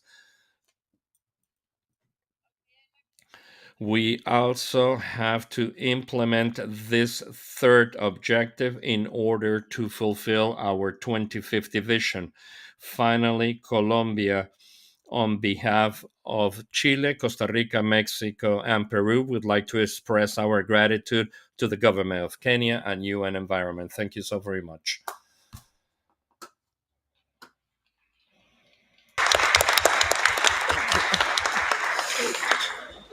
Thank you, Colombia. For the G7, I see that Germany asked for the floor. Can the floor be given to Germany, please? Thank you, Mr. Co-Chair. Distinguished delegates, Germany is making the statement in its role as G7 presidency. We would like to report on some of the key biodiversity outcomes of recent G7 ministerial meetings, including the climate, energy, and environmental ministers, the development ministers, and the foreign ministers meeting, all held in the second half of May. The meeting sent a strong signal of commitment to climate and biodiversity action and environmental protection. Environmental ministers stressed the urgency of adopting a global biodiversity framework in 2022 and its prompt and swift implementation for halting and reversing biodiversity loss by 2030. Regarding the Global Biodiversity Framework, ministers support a transformative framework with ambitious goals and targets, including on mainstreaming biodiversity, restoration, nature-based solutions, and a holistic approach to resource mobilization, and renewed their commitment to the 30 by 30 target. The G7 also advocate for strengthened implementation and enhanced planning, reporting, monitoring, and review mechanisms. Ministers also recognized that increased financial and other resources from all sources are required to achieve the ambition to halt and reverse biodiversity loss by 2030 and implement the Global Biodiversity Framework. Ministers are committed to mobilizing resources from all sources, including public finance, to substantially increase national and international funding for nature by 2025, including increased funding for nature-based solutions, commensurate with the level of ambition of the new Global Biodiversity Framework. Those G7 members party to the CBD committed to aligning all financial flows with biodiversity objectives and to identifying and redirecting or eliminating subsidies harmful to biodiversity at the latest by 2030. G7 ministers call on multilateral development banks and development finance institutions to increase and mobilize their finance for nature and further leverage private capital. They also called on MDBs to commit to pledging concrete amounts to international biodiversity finance before and to report on their funding for nature by COP15. G7 development ministers and G7 foreign ministers also stressed their support for an ambitious global biodiversity framework and made similar commitments on biodiversity finance. Development ministers stated their support for developing countries in building capacity for mobilizing of domestic resources for biodiversity and also called on MDBs to take action. These outcomes demonstrate the G7's commitment to an ambitious and effective global biodiversity framework, as well as their willingness to act at the national level and supporting global implementation. We are confident that this contributes to constructive dialogue here in Nairobi and to making progress towards CBD COP15. Thank you.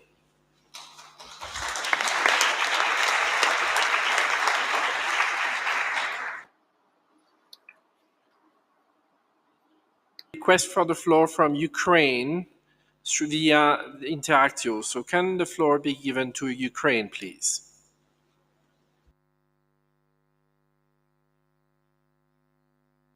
I see a point of order.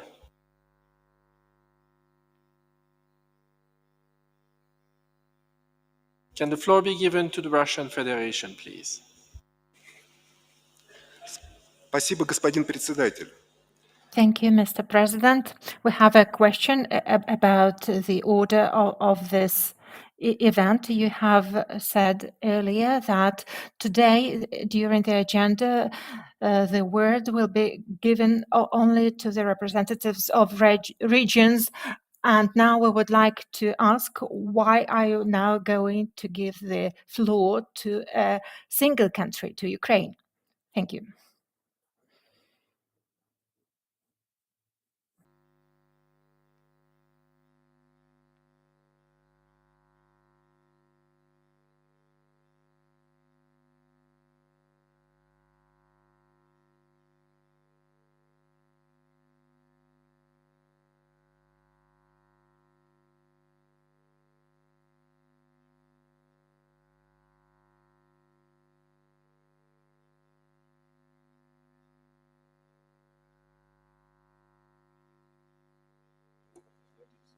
Thank you, Russia.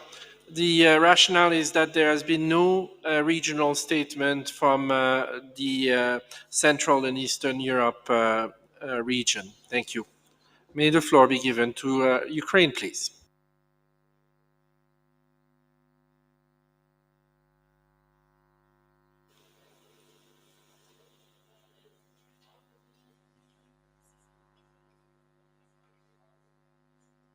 Ukraine, I understand you have to unmute.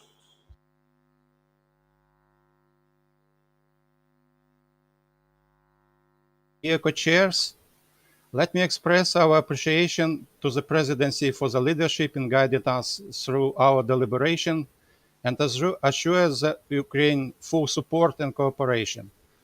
Likewise, Ukraine is grateful for the hard work of the Secretariat enabling our meeting in Nairobi. We also appreciate the possibility to speak before the esteemed audience. Dear co-chairs, Madam Executive Secretary, distinguished delegates, today there is ongoing full-scale, unprovoked and unjustified war launched by Russia against Ukraine. As it has been repeatedly stated, the Russian ongoing attack on Ukraine is also an attack on the environment. As a result of foreign invasion, our nature heritage has been progressively damaged. Russia continues destroying the natural habitats, the source of biodiversity, despite its membership to the CBD and other biodiversity-related international treaties. It will take many years to restore these habitats, including those for rare and endangered species. As per estimations, the territory of about 900 protected areas within the area of about 12,000 square kilometers has been affected due to war, including 200 emerald network sites with an area about 3 million hectares. Distinguished delegates, elaboration and further implementation of post-2020 global biodiversity framework requires from all the member states to the Convention full commitments and responsibility in reaching its targets. The war which is going on the European continent poses an existential threat to the world and brings unprecedented and long-lasting challenges to the environment and human habitats. In accordance with the United Nations General Assembly resolution aggression against Ukraine adopted by UN member states, our delegation call on to continue our joint efforts with a view to putting an end to this aggression so that the whole world could feel safer and the wildlife could be better preserved for us and future generations.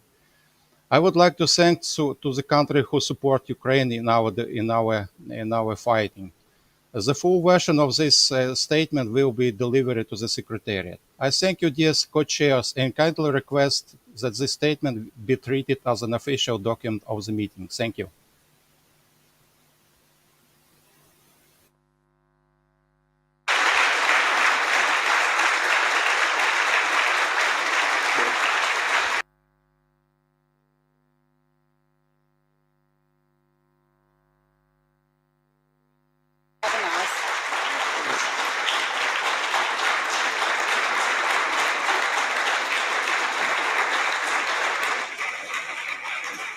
Thank you. Thank you, Ukraine. I had seen the Russian Federation asking for the floor earlier, but I don't see your name anymore. Okay, please give the floor to Russian Federation.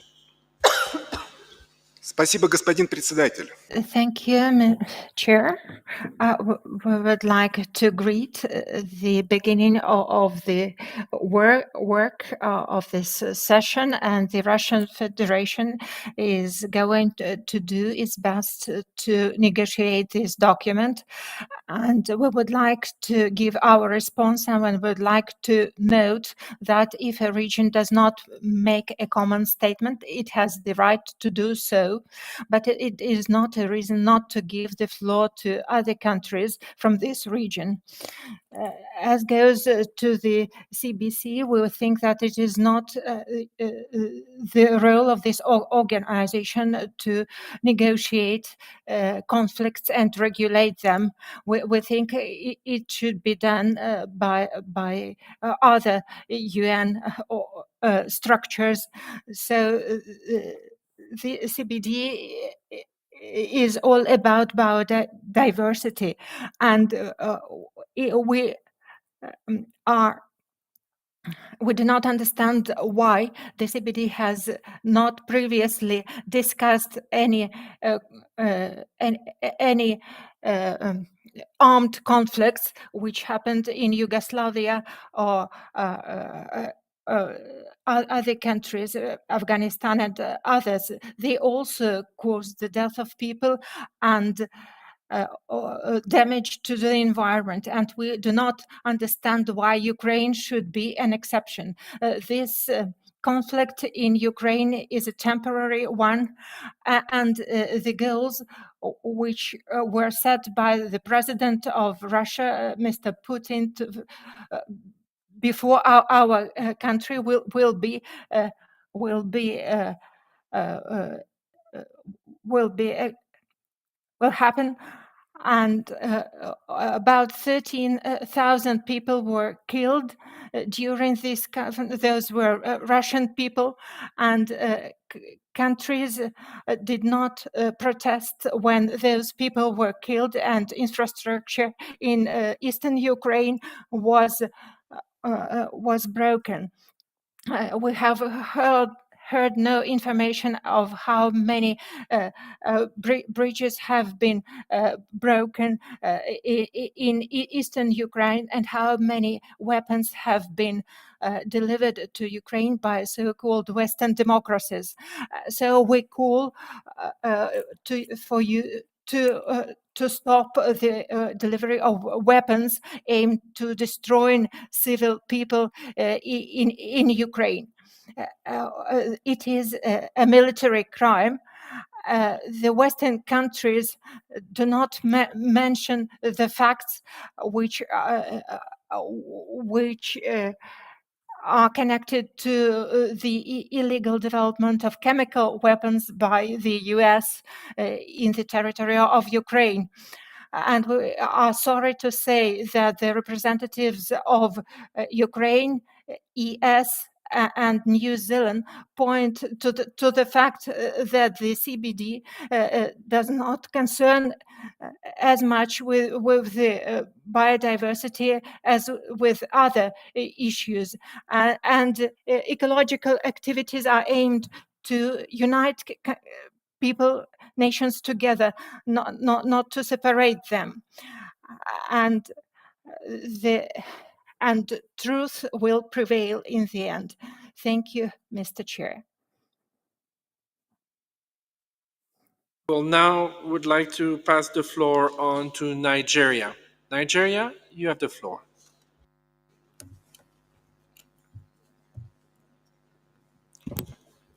Thank you, Co-Chair.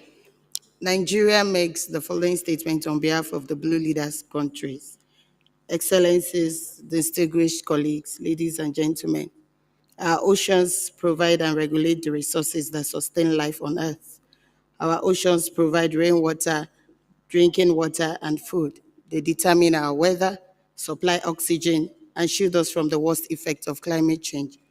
Our oceans are the source of livelihood for as many as 40 million people. But our oceans are pushed to the brink, from the rising sea levels and warming to acidification, pollution, biodiversity loss, depleted fish stocks, unsustainable exploitation, IUU fishing, and the disappearance of coral reefs. They risk collapse under the weight of what we have done to them. We are running out of time to preserve our oceans and marine biodiversity. The good news is that we have solutions. Science have made it clear that by establishing marine protected areas and strengthening management of human activities outside protected areas, we can restore our oceans and protect our planet. The science have also told us that we must highly and fully protect at least 30% of our oceans by 2030 from environmentally damaging activities to achieve maximum benefit for biodiversity and ocean resilience in the face of climate change. So when we discuss Target 3 this week, let us keep in mind that to be effective, protected areas must prevent environmentally damaging activities while permitting only light extractive uses, such as local community fishing. Without this focus on the quality of protected areas, we risk ending with 30% of our ocean in paper parks that do very little to conserve biodiversity or improve the resilience of the ocean. In raising our ambition to protect 30% of the global ocean by 2030, we must ensure that protected areas are meaningfully protected from environmentally damaging activities We must also choose to protect areas that possess the greatest marine diversity, areas that truly ecologically representative, and areas that are connected to other marine ecosystems. Nigeria is a member of Blue Leaders, an ambitious coalition of countries committed to establish 30% of the world oceans as highly and fully protected marine areas. Nigeria, with other Blue Leaders countries, invite you to be bold, to join us in our ambitious commitment to protect our planet. Thank you.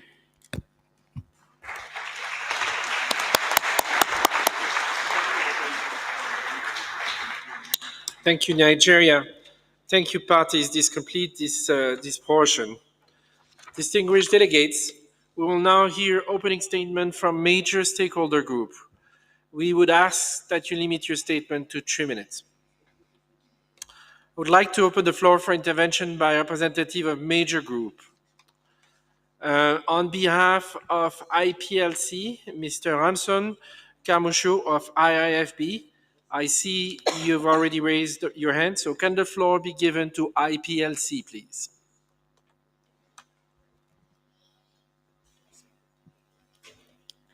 Thank you, co-chairs. I speak on behalf of the IIFB. We pay our respect to the Maasai indigenous peoples and their traditional lands on which we stand. We condemn the catastrophic situation continue confronting the Maasai community in Loliondo, Tanzania. The increase in systematic repression, criminalization, killing of indigenous peoples all around the world in the name of conservation and development must stop immediately. Preventing these gross violations of our human rights is at the core of our ongoing negotiations. Can governments in this room commit to healing relationships with our planet together with the world's IPLCs? IIFB maintains that the recognition of IPLC's rights and responsibilities to their lands, territories, and resources is essential in the development of a transformative framework and its effective implementation. This means explicit references to traditional territories, customary land tenure, customary sustainable use, equitable benefit sharing mechanism, free, prior, and informed consent in establishing conservation areas and in access to and the sharing of traditional knowledge, and full, effective, and equitable participation in decision-making.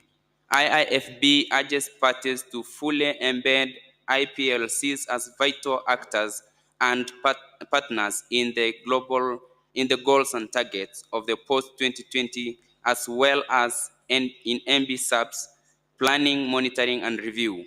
We remind parties of the conclusions of IPBES that our lands and territories contribute to conservation of biodiversity and are necessary for the achievement of the post-2020 goals and targets. Therefore, we call for a mechanism for open and direct access of funding for all IPLCs for the implementation of the post-2020 GBF. The IIFB calls for parties to voice their support to our proposals for the draft GBF. Finally, we are confronted with challenges to effectively and fully participate in the discussions due to budget restrictions.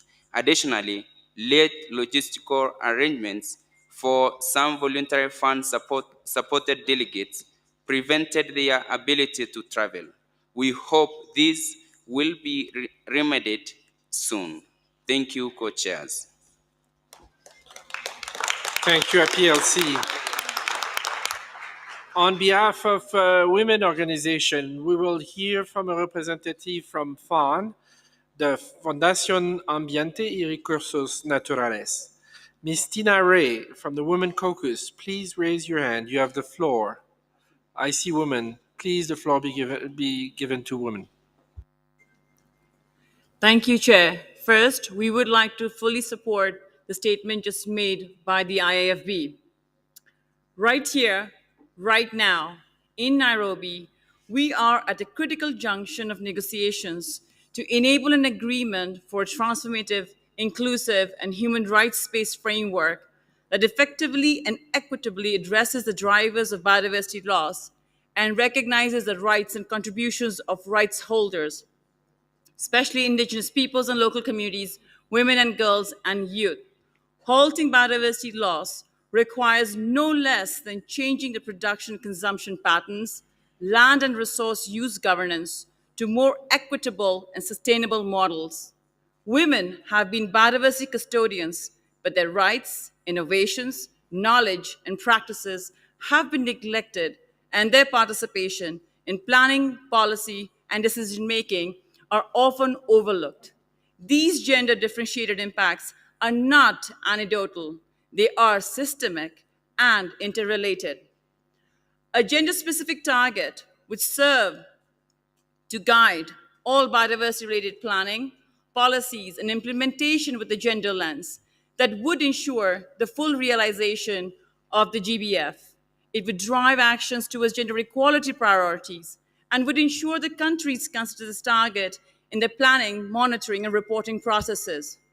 Last month, at the UNCCD COP15, the Women's Caucus, through the Abidjan Declaration on Achieving Gender Equality for Sustainable Land Restoration, recognized that equitable land governance and land tenure security are fundamental components to enable land degradation neutrality and land restoration efforts. This is the opportune time to strengthen synergies in bringing the work of the Rio Conventions to align with each other. However, why is that we are still at a standstill where we need to justify a standalone target on gender equality? Also, in the end, Section B bis, as a reminder from the Geneva, we would like to share that should not result in removal of important principles and standards such as right-based approaches, rights of indigenous peoples and local communities, and gender in youth from the goals, targets, and other sections of the framework. So let's seize this moment. The Women's Caucus has recommendations for text proposals to inform this Nairobi negotiations, which will enable an inclusive and gender responsive GBF that will ensure that no one is left behind. We invite parties to look at these recommendations. In ending, we take this opportunity to thank all the gender champions who have supported us wholeheartedly, and we hope others will join. Target 22, this 22. Thank you, Chair.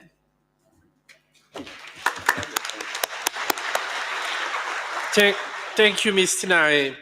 On behalf of youth, Ms. Esther Maina from GYBN Kenya. I see youth microphone, you request the floor, so can the floor be given to youth, please? Thank you.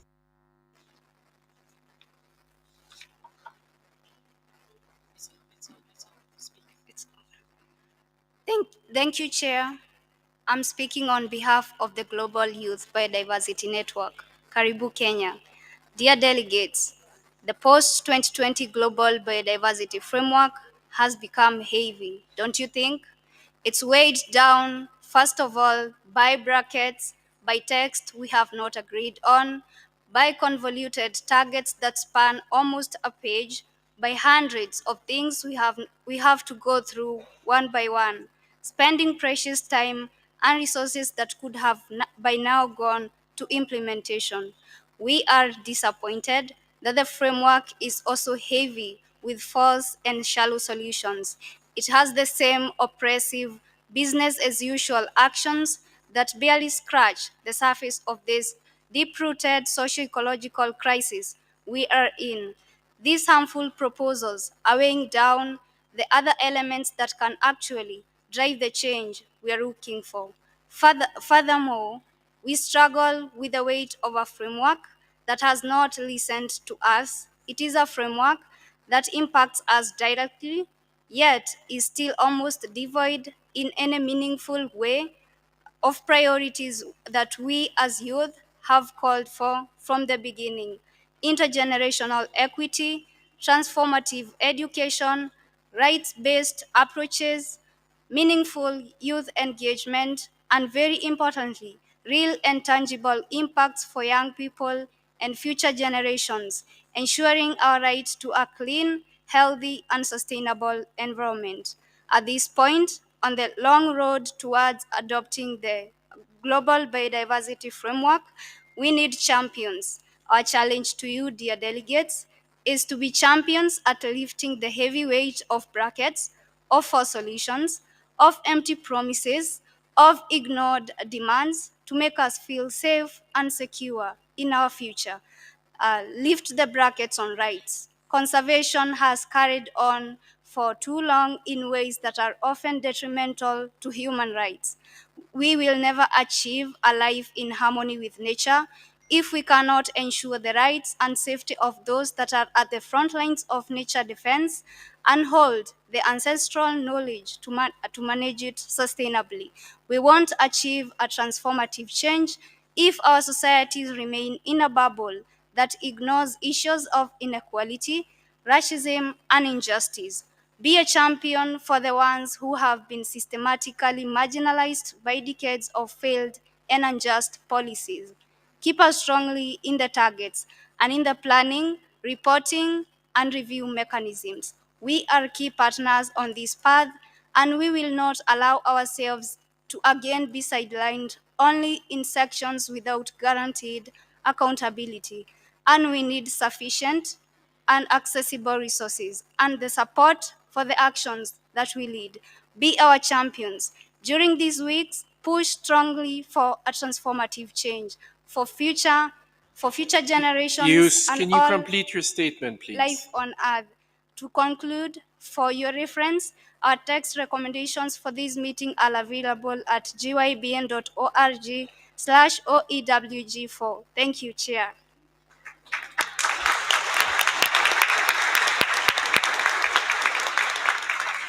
Thank you. Now, I would like to give the floor to the CBD Alliance, Mr. Yemi Katerere. However, on my screen, I see two NGO, and I don't know which one is which, so I will ask the other one to bring us. I see, okay, thank you. So please give the floor to NGO 277.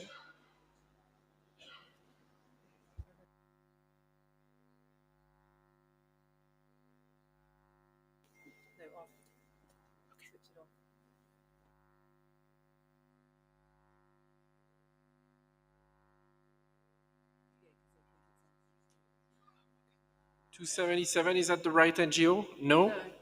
Sorry. Okay, so can the floor be given to NGO 253? Thank you, Co-Chair. I'm speaking on behalf of the CBD Alliance. Firstly, we would like to express our solidarity with all victims of wars and conflicts, present and past. Wars destroy human lives, they destroy well-being, and they destroy biodiversity. We also want to stress that the last-minute announcement on the limited number of secondary badges for CSOs severely restricts civil society participation, which is really not acceptable. Co-Chair, conservation has received far more focus than the other two objectives of the Convention. Sustainable use and benefit sharing must receive equal attention since all three objectives depend on each other and cannot be achieved in silos. Conservation must respect the rights of IPLCs, women, youth, and must be based on the governance and land rights of IPLCs and women. The opposite is happening today. For example, the Maasai people are being expelled from their territories for the sake of fortress conservation and related elite tourism interests. We insist on the full integration of human rights considerations in all relevant targets and a self-standing target on gender. We must address all direct and indirect drivers of biodiversity loss without delay, Co-Chair. For example, industrial agriculture, including the use of pesticides and industrialized livestock farming, destroy ecosystems globally. By contrast, agroecological farming by IPLCs and smallholder farmers feeds billions of people sustainably while increasing agricultural biodiversity. Co-chair, government regulation at national and international levels is essential and needs to address the following. Perverse incentives must be fully identified and eliminated, and the funds redirected to biodiversity and rights holders. All financial flows should be aligned with the CBD and its strategic plans, including through regulatory frameworks. Corporations cannot be allowed to self-regulate, to self-certify anymore. Technology and innovation have the potential to create dangerous impacts on biodiversity and undermine the precautionary principle. Therefore, horizon scanning and technology assessment are essential. Some regions, co-chair, have a significantly larger impact on biodiversity than others and must take their responsibility in addressing it, including by cutting their overconsumption. Adequate, predictable, and sustainable funding with new and additional funds and guided by the CBDR principles is essential. It must be accessible to parties, to IPLCs, to women, and to the youth.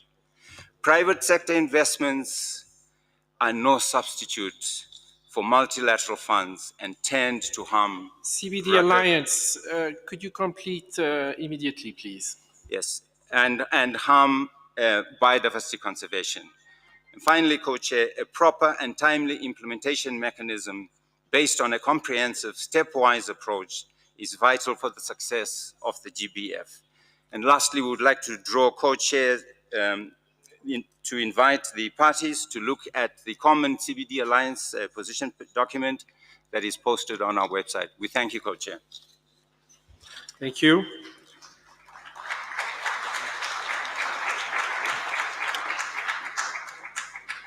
I would like now to go to non-government organization. Ken Mwate of BirdLife International. Can the floor be given to NGO microphone 277? Thank you. Thank you, Co-Chair, for the opportunity to deliver this joint statement. I speak on behalf of BirdLife International, CIIFO, IIED, PE, RSPB, TNC, WCS, WWF, ZSL. First, we would like to congratulate the Bureau for agreeing on farm dates for COP15 to be held at the end of this year. With a deadline looming, we can now focus this week on negotiating the core elements for an ambitious, effective, and transformative post-2020 GBF. All civil society representatives, we are fighting for nature and people, advocating for an ambitious framework, offering advice to the parties, holding everyone to account, and generating interest, and supporting other among constituencies around the world with national leaders. To do this effectively, we need to be able to actively participate in the negotiations. We are deeply concerned about limited access to this meeting and the lack of notice and transparency regarding this, both in terms of limiting our contributions and in setting a precedent for future negotiations. We expect full participation of all NGOs to the negotiations as set out in COP14 decision 14/34 on the OEWG modalities as needed to develop a whole of society framework. A strong, ambitious framework needs the active, equitable, and transparent engagement of civil society. Turning to substance, we would like to highlight 4 key points. First, agreement here in Nairobi on a nature positive mission for the framework will indicate to the world the determination of parties to tackle the biodiversity crisis. Secondly, The increasing recognition of the pivotal role of IPLCs and a rights-based approach in biodiversity conservation now also needs to be reflected in agreed text, including in the relevant goals and targets. Thirdly, we need more specific ambition and clear actionable targets on conservation, sustainable use, production and consumption, and access and benefit sharing.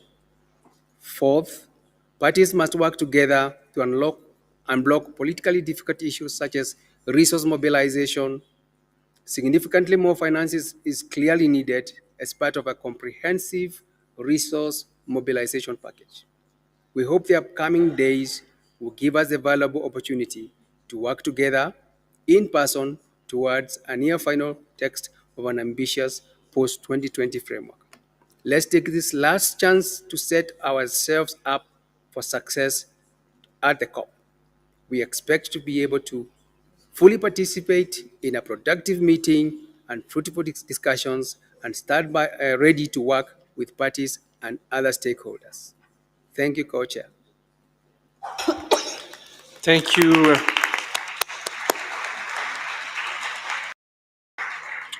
I would like now to give the floor to subnational and local governments.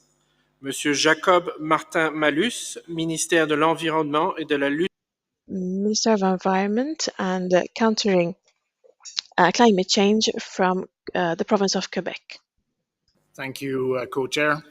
Honorable chairs, co-chairs, and distinguished delegates, I address you on behalf of the Edinburgh Process Partners, ICLEI, the Advisory Committee on Subnational Governments and Biodiversity, coordinated by Regions 4 and the Government of Quebec, Goals, and the European Committee of the Regions. The local and subnational governments major group welcomes the resumed negotiations of the Global Biodiversity Framework and stands ready to contribute. We welcome the new BBIS section on principles and approaches for implementation of the framework. We believe that an early indication in the GBF that will be a framework for all, for the whole of government and the whole of society, is a necessary statement towards an inclusive and participatory approach that truly includes all levels of government and all spheres of society. It will reinforce a sense of shared ownership and responsibility towards its implementation while avoiding cumbersome repetitions of who should be involved and at what level throughout the GBF. A strong BBIS section sets the table for the whole framework, thus contributing to sending a clear message from the outset that its implementation requires the inclusion and active participation of everyone at all levels, including local and subnational governments. This being said, we reiterate the importance to add a definition of the, quote, whole of government, unquote, approach in the GBF glossary to ensure that harmonization vertically and levels of government and horizontally across governments is included. We must clarify that it covers all levels of governments in a multi-level governance approach. We welcome the mentions to the Edinburgh Declaration in section BBIS and in the enabling conditions, and while we would be willing to prioritize the mention in the BBIS section to avoid duplication, we believe that it is a judicious way to involve the 242 signatories, including our newest signatory, Kunming, and thus increase the local and subnational ownership in the implementation of the updated plan of action in subnational governments, cities, and other local authorities. The following paragraph is the last, Co-Chair. This is why we are taking very good note of the support requested by this updated plan of action in the draft COP decision to help the GBF implementation. We take the opportunity to thank all parties, strengthen this decision through this SBI 3 meeting. With this decision, parties have renewed their ambition to allow more stakeholders to recognize themselves as enablers of the GBF's implementation. It is a cornerstone of the whole of government approach, and we do hope for its adoption by all at COP15. On a more personal basis, and as a Canadian citizen, I can confirm that you must plan for cold weather for COP15 in December, but we will try to warm you with our hospitality. Thank you, Co-Chair. Merci beaucoup.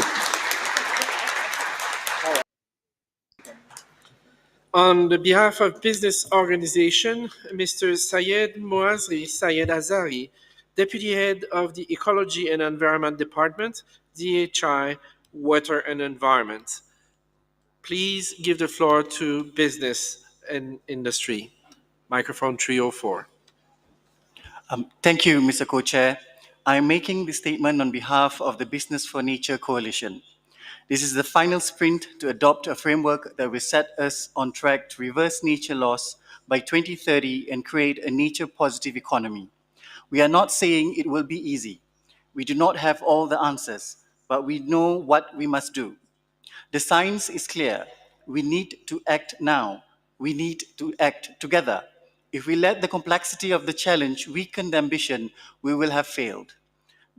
Let us learn from the climate agenda. We cannot afford to waste another 10 years because we do not have all the answers about baselines or definitions today. Delaying action will only make it more likely we reach irreversible tipping points. This will affect us and future generations. It will put people's livelihoods under even more pressure.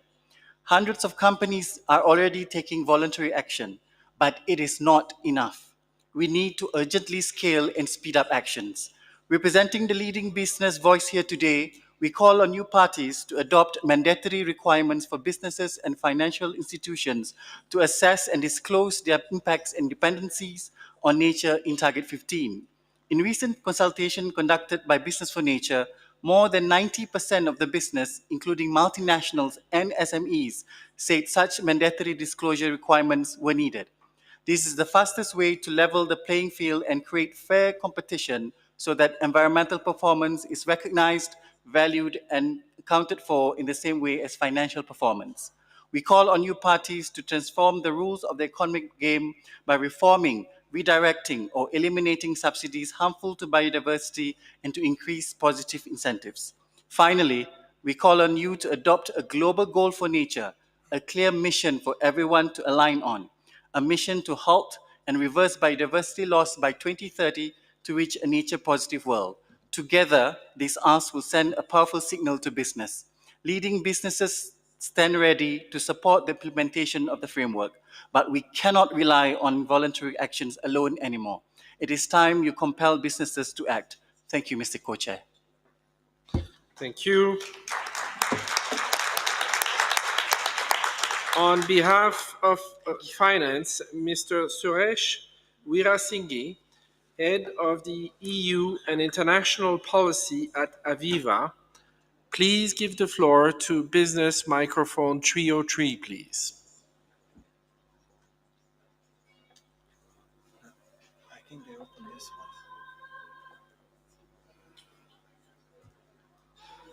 Apologize, I now see a different microphone.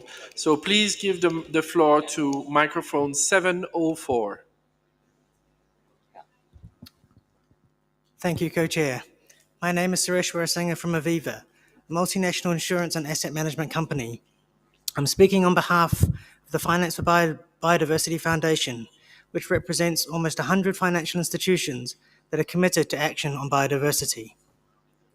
We are here because we think that the positive effects of the private financial sector are critical in achieving the mission of this GBF for the whole of society, because the activities and investments of financial institutions underpin our whole economy and can have a positive and a negative influence.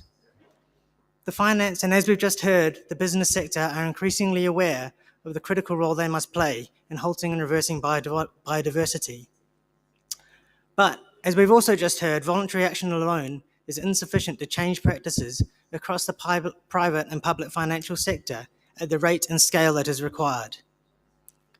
We therefore also embrace the idea of mandatory disclosure to stimulate action by financial institutions, like mentioned in Target 15. But we think more than this is required. It is important that the alignment of private financial flows is properly captured in the goals of the GBF to make it explicit that this is a policy aim of the framework. In this way, The framework will frame the basis for driving further regulatory action to require the financial sector to fully play its role in positively addressing this biodiversity crisis. We will discuss further in contact groups, but we believe that specific references in Goal D in targets 14 and 15 will enable this, and we look forward to the brackets being removed from these very important provisions. Thank you, Co-Chair. Thank you, Finance. I will now like to give the floor to the Secretary General of the CITES on behalf of the Biodiversity Liaison Group. CITES, you have the floor. Thank you, Mr. Chair. Distinguished delegates, it is an honor for me to deliver a statement on behalf of the liaison group of the biodiversity-related conventions, known as the BLG. We join others in thanking UNEP for hosting this meeting and commend the co-chairs and the CBD Secretariat for the preparatory work they have undertaken to advance negotiations on the post-2020 Global Biodiversity Framework. The BLG is composed of the heads of the secretariats of the CBD, CITES, the Convention on Migratory Species, the International Plant Protection Convention, the International Treaty on Plant Genetic Resources for Food and Agriculture, the International Whaling Commission, the Ramsar Convention, and the UNESCO World Heritage Convention. As the 8 global conventions addressing biodiversity, we have been deeply engaged in the preparations of the post-2020 Global Biodiversity Framework. The cooperation, coordination, and synergies between the biodiversity-related conventions represented in the BLG have the potential to enhance the effective implementation of the actions to be agreed by the parties. In these discussions, the BLG has urged that the mandates of our respective conventions be integrated into the framework to make full use of the actions undertaken under each convention, and to recognize the important role of these conventions in the implementation of the framework. The framework should also incorporate the data being collected and indicators already in place within the BLG for monitoring and tracking progress, especially those that are also indicators of the SDGs. While important progress has been made to promote synergies, there is still room for enhanced cooperation, in particular at the national level. The single most effective action that would enhance more coordinated national level implementation is to include text in the framework that calls on countries to reflect the commitments and objectives of the various biodiversity-related MEAs in their national biodiversity strategies and action plans. The BLG also stresses the importance of involving national focal points of the BLG conventions in the updating or alignment of these MBSAPs. The cooperation with and between biodiversity-related conventions should be an integral part of the draft decision to be considered by COP15 Part 2 to operationalize the post-2020 Global Biodiversity Framework, to further strengthen cooperation, as well as effective and efficient implementation of the GBF. We stand ready to contribute within our own mandates and to work together to support countries to implement the post-2020 GBF, and through this collective action, the realization of the 2050 vision for biodiversity. Thank you. Thank you very much, Chair of CITES. Distinguished delegates, since we closed our meeting in Geneva, the negotiation of the 8th replenishment of the GEF were successfully concluded.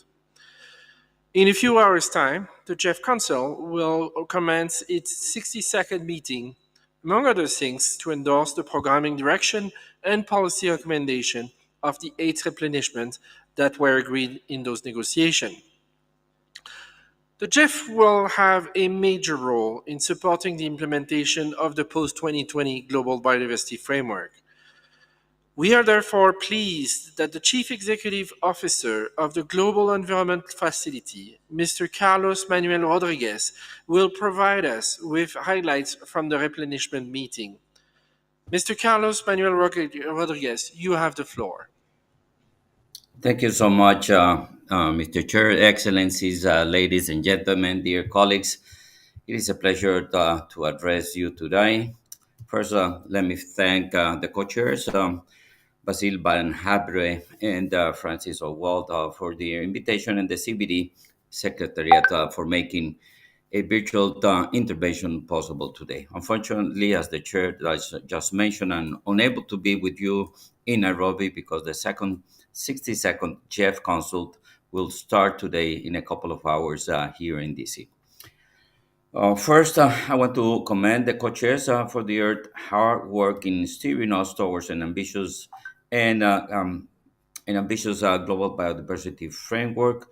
I encourage all of you to eventually agree on a bold, ambitious, and practical global biodiversity framework.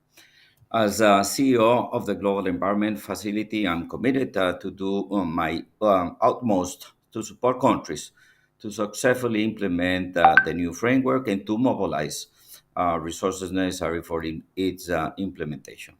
That is why I recently approved a total of $43 million on early action grant to fast track readiness and early implementation of the global biodiversity framework in 139 countries, supported by the technical expertise of UNDP and UNEP. This week, the JEFSEC, UNDP, and UNEP will meet with many of these countries to discuss the operationalization of the program in a informal session that is happening, as I said, this week. But these early action grants are just a beginning. We have just concluded, as the chair has indicated, a historic GEF 8 replenishment.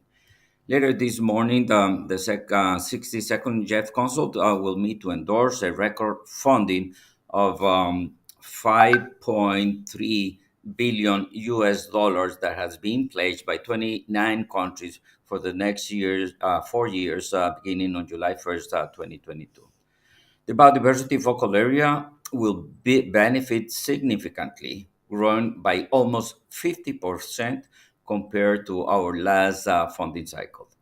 The replenishment negotiations made clear that GEF donors are prioritizing biodiversity as the focus of support to parties on the ongoing negotiations.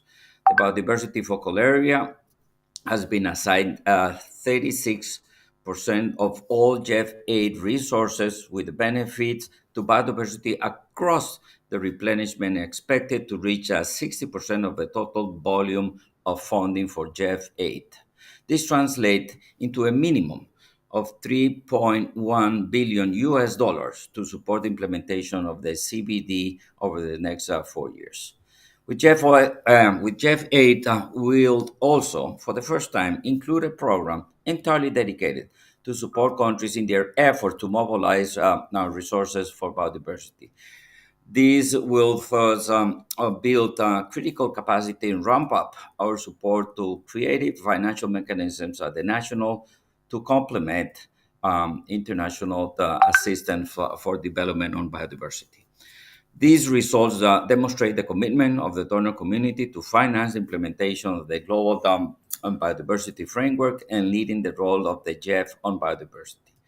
Simply put, biodiversity is now the predominant focal area at the GEF, counting on contributions from the impact programs and the biodiversity focal area strategy. Additionally, during GEF 8, we will continue to streamline our procedures and improve efficiencies without jeopardizing necessary safeguards or project quality. Lastly, as our support to the CBD deserves a longer discussions, I would like to invite you to the information sessions organized by the GEF on Thursday and Friday in Nairobi, where we will introduce our overall approach to GEF 8 programming and the GEF 8 biodiversity strategy. I will participate in the session on Thursday for a direct, in-depth exchange on GEF 8. With this, I wish you a fruitful negotiation this week and hope to see you next Thursday. Thank you, Mr. Chair.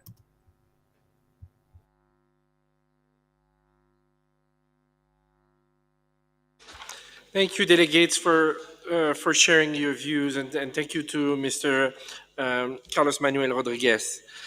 Distinguished delegates, we have now completed this agenda item, and we'll turn to the next one and to Francis for this. Francis, over to you.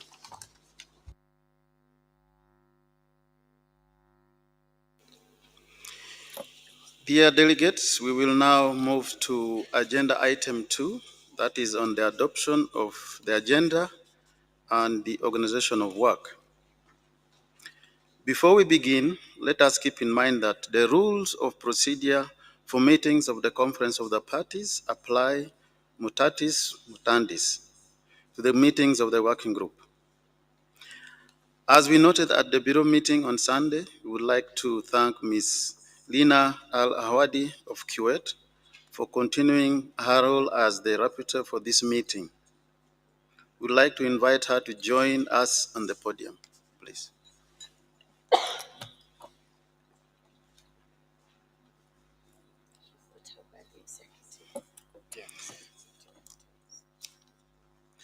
We look forward to working together in the coming week. Dear delegates, the provisional agenda for this meeting is contained in document CBD-Live 2020-04/1, and the annotation to the provisional agenda are contained in CBD-WG/4/1 This provisional agenda was prepared by the Executive Secretary in consultation with the President, members of the Bureau, and the co-chairs of the working group. We now submit the provisional agenda for adoption. We see no objection, so it is adopted.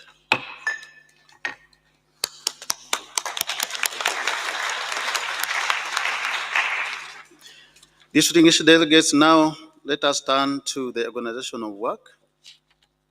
For the fourth meeting of the working group, we would like to refer you again to the supplementary annotation to the agenda.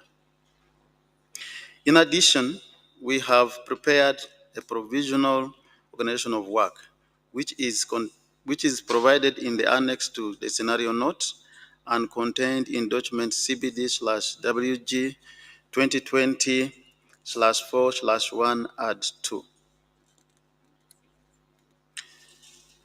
Dear delegates, would now like to give some explanation to the proposed organization of work for this meeting, as outlined in the scenario note. This meeting will be a mixture of plenary and contact group meetings. Today, we will consider agenda item 3 and hear reports from the chairs of subsidiary bodies on progress and outcomes of their intersessional work. We will then open our work on item 4 on the post-2020 Global Biodiversity Framework and on agenda item 5 on digital sequence information, DSI. We will provide further details when we take up these items. We have also made provision for a stock-taking plenary on Friday, 24th June, to assess our progress and conduct a first reading of the draft decision for COP15 on the post-2020 Global Biodiversity Framework. Dear delegates, at our final plenary session on Sunday, 26 June, we will review the outcomes of the contact groups under agenda items 4 and 5, adopt the respective recommendations, consider any other matters under agenda item 6, and adopt the meeting report. The draft text of the post-2020 Global Biodiversity Framework reflecting our work at this meeting will be annexed to the recommendation under agenda item 4. We hope this is acceptable.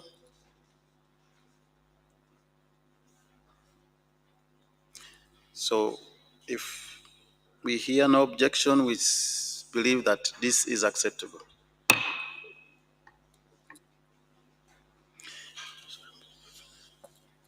Dear delegates, we have now completed item 2 of the agenda of our meeting. We will now move to the next item, and I hand over to my colleague, Basil. Thank you, Francis. Let us now turn to agenda item 3, report from the chair of the subsidiary bodies. Distinguished delegates, under this item, we will hear a report from the chair of the subsidiary body on implementation, the SBI, and the chair of the subsidiary body on Scientific, Technical, and Technological Advice, the SEPSTA, on their intersessional work. Our goal is to take stock of the outcome of these processes and their implications for the further development of the post-2020 process. To assist us with our consideration, we will also draw your attention to the report of the subsidiary body on implementation on its third meeting, contained in document CBD-SBI 321, and the report of the subsidiary body on scientific, technical, and technological advice at its 24th meeting, document CBD Substar 2412. To begin our discussion, I would like to give the floor to the chair of SBI, Ms. Charlotta Sökvist of Sweden. Charlotta, you have the floor.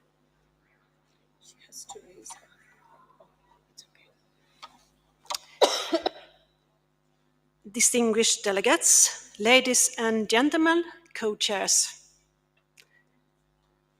It is my great pleasure to address this important meeting. I wish to thank the co-chairs as well as the executive secretary and her staff for the excellent preparations, and to thank the Bureau and the co-presidency, the conference of parties, for their support and advice throughout the process. I am joining you today to provide an update on the third meeting of the subsidiary body on implementation and the intersessional work that has been undertaken since that meeting that will inform your work at this fourth meeting of the open-ended working group on the global biodiversity framework. As you know, the first part of the third session of SBI was held virtually from the 3rd May to 9th June 2021, and the second part was held in Geneva from the 14th to 27th March 2022. You will recall that parts 1 and 2 build upon the work undertaken at the informal virtual session of SBI 3 in February 2021. The second part of SBI 3 was held concurrently with the 24th meeting of SAPSTA and the third meeting of the working group. More than 1,900 participants were registered for these meetings, and almost 1,400 attended in person, making it one of the most highly attended sessions to date.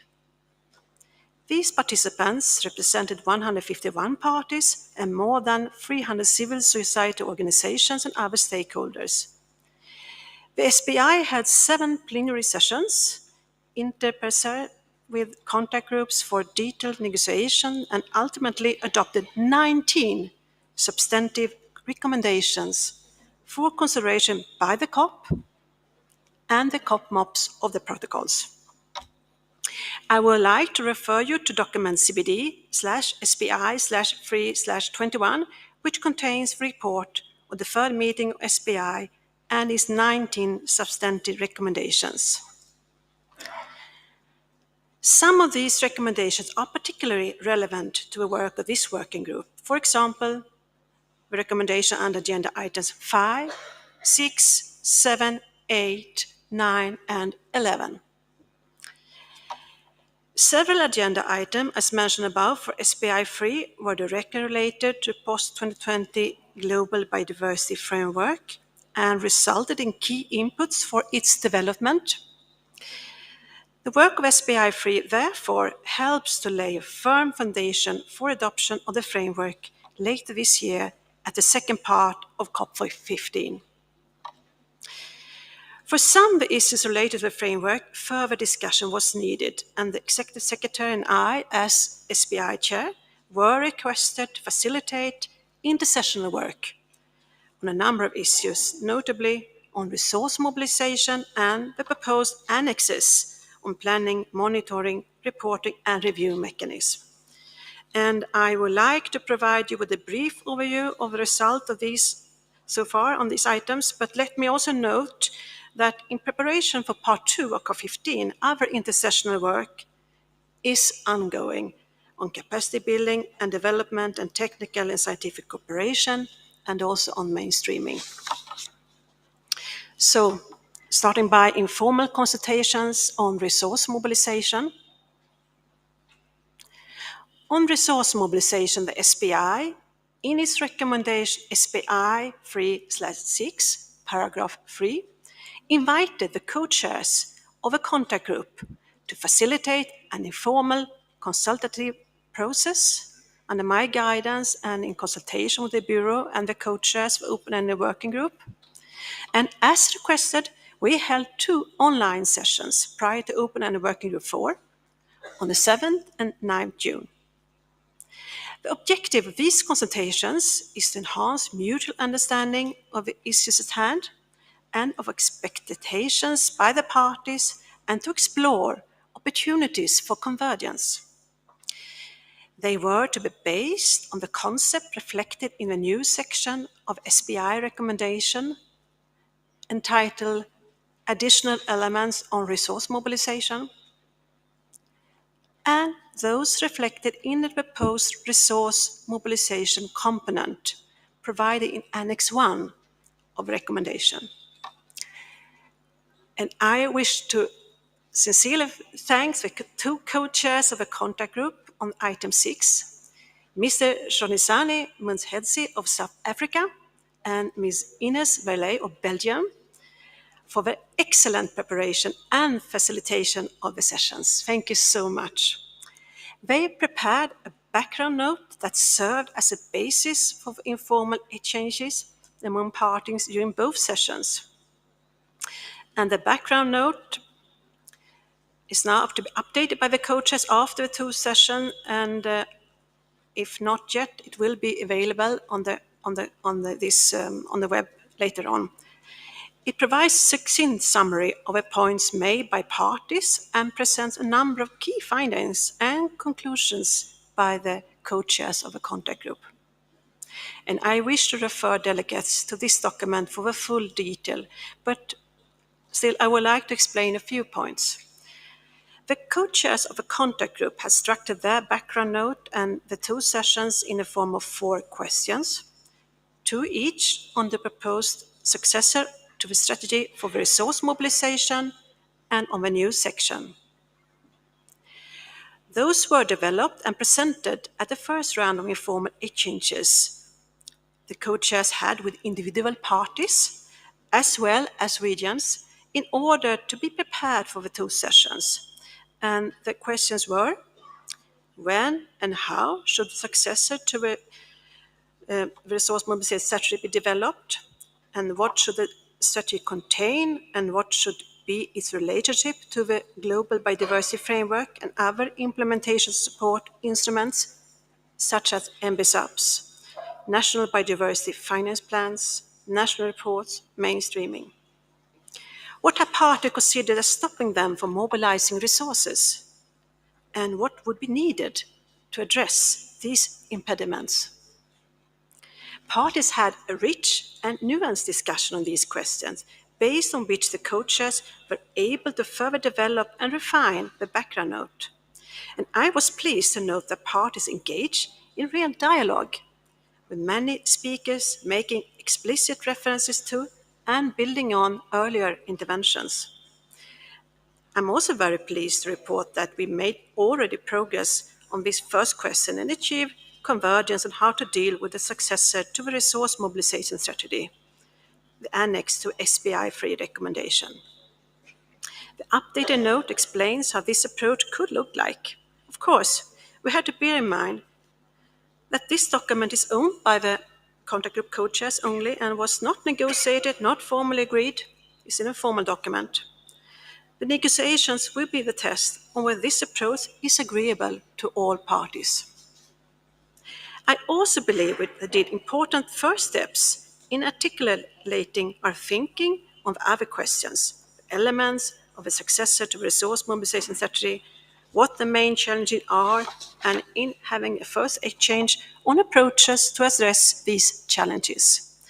This discussion clearly needs to continue.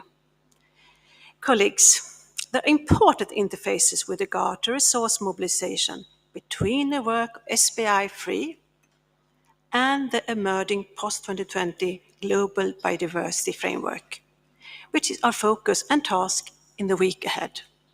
I therefore hope that our discussions and the constructive atmosphere at the informal consultations on resource mobilization will have a positive bearing on our work in the coming week. And I would also say a few words about the workshop on the proposed annexes on planning, monitoring, reporting and review mechanisms. During both SBI-free and the open-ended working group process, there has been a broad recognition that enhanced review mechanism is needed for achievement of a GBF, and this specifically relates to Section J of the GBF on transparency and responsibility.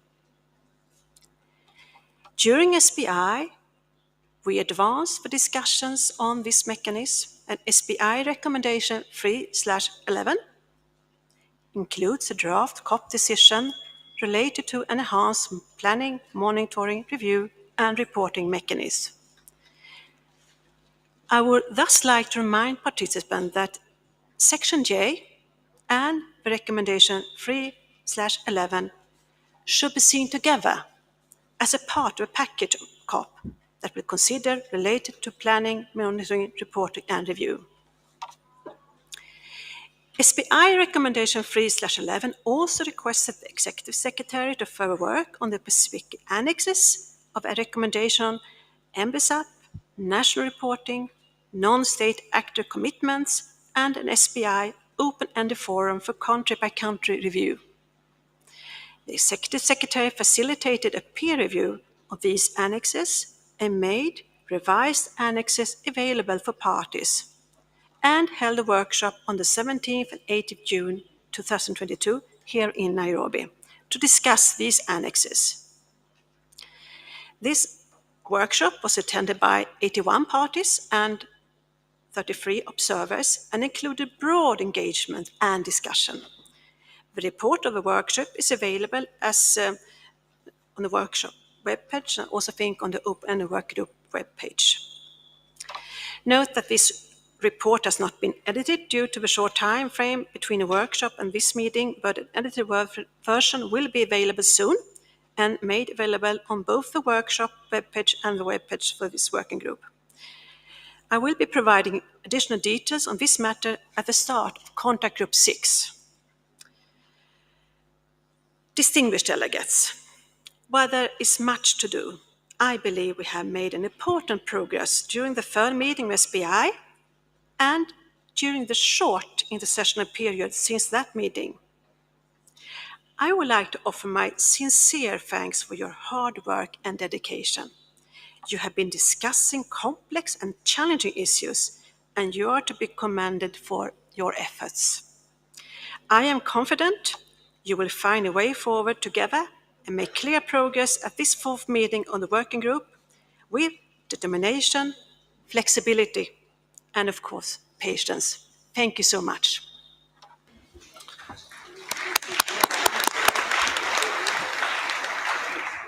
Thank you, Mrs. Sarquis, for this report.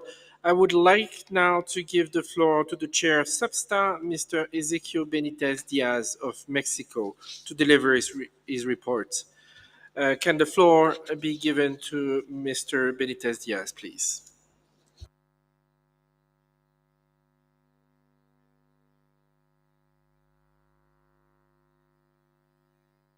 Hear me? We can hear you loud and clear. Thank you very much. Distinguished delegates, ladies and gentlemen, co-chairs, greetings from Mexico City. First of all, please allow me to express my sincere apology that I can join this meeting only via online participation.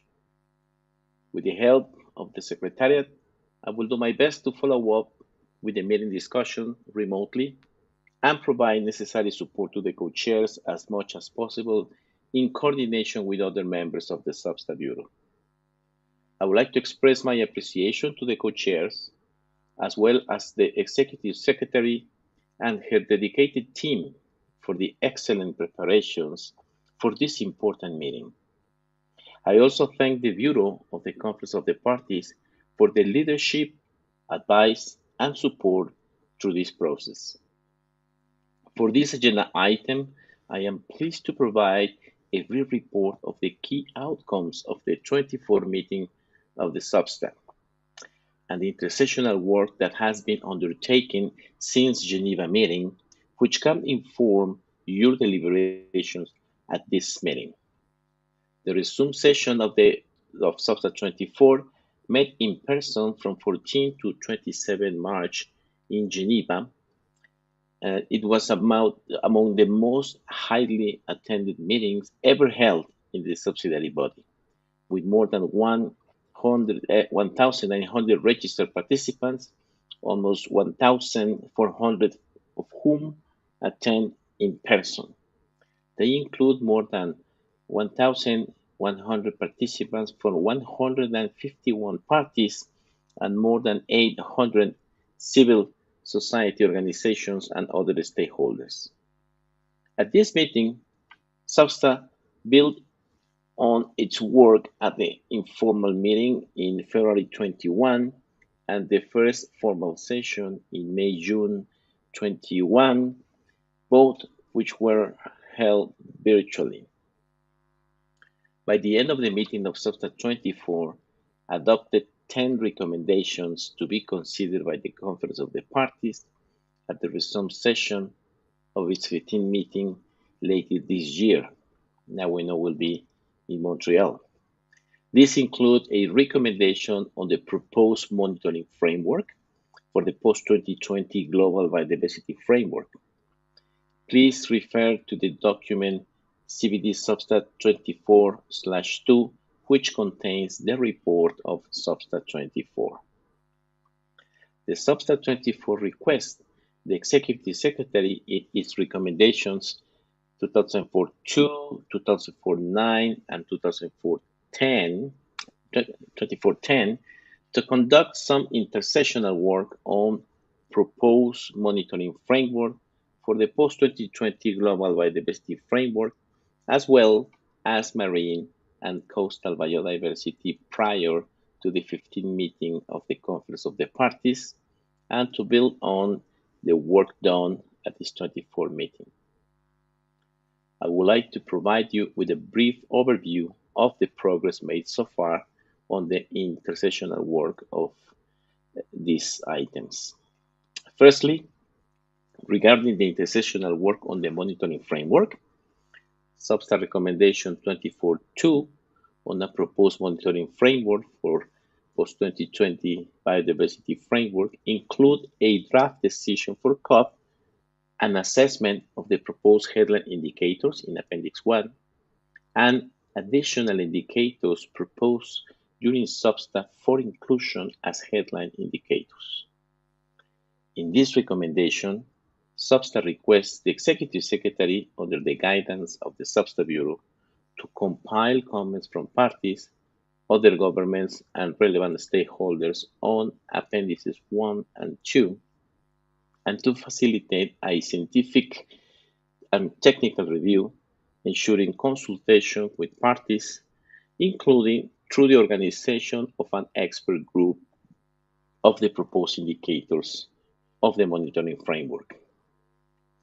In notification 2022/019, the Secretariat informed the convening of an expert workshop on the monitoring framework to be held in Bonn, Germany from the 29th June to July 1st this year, and invite parties, other governments, and relevant organizations to submit their nominations for the workshop.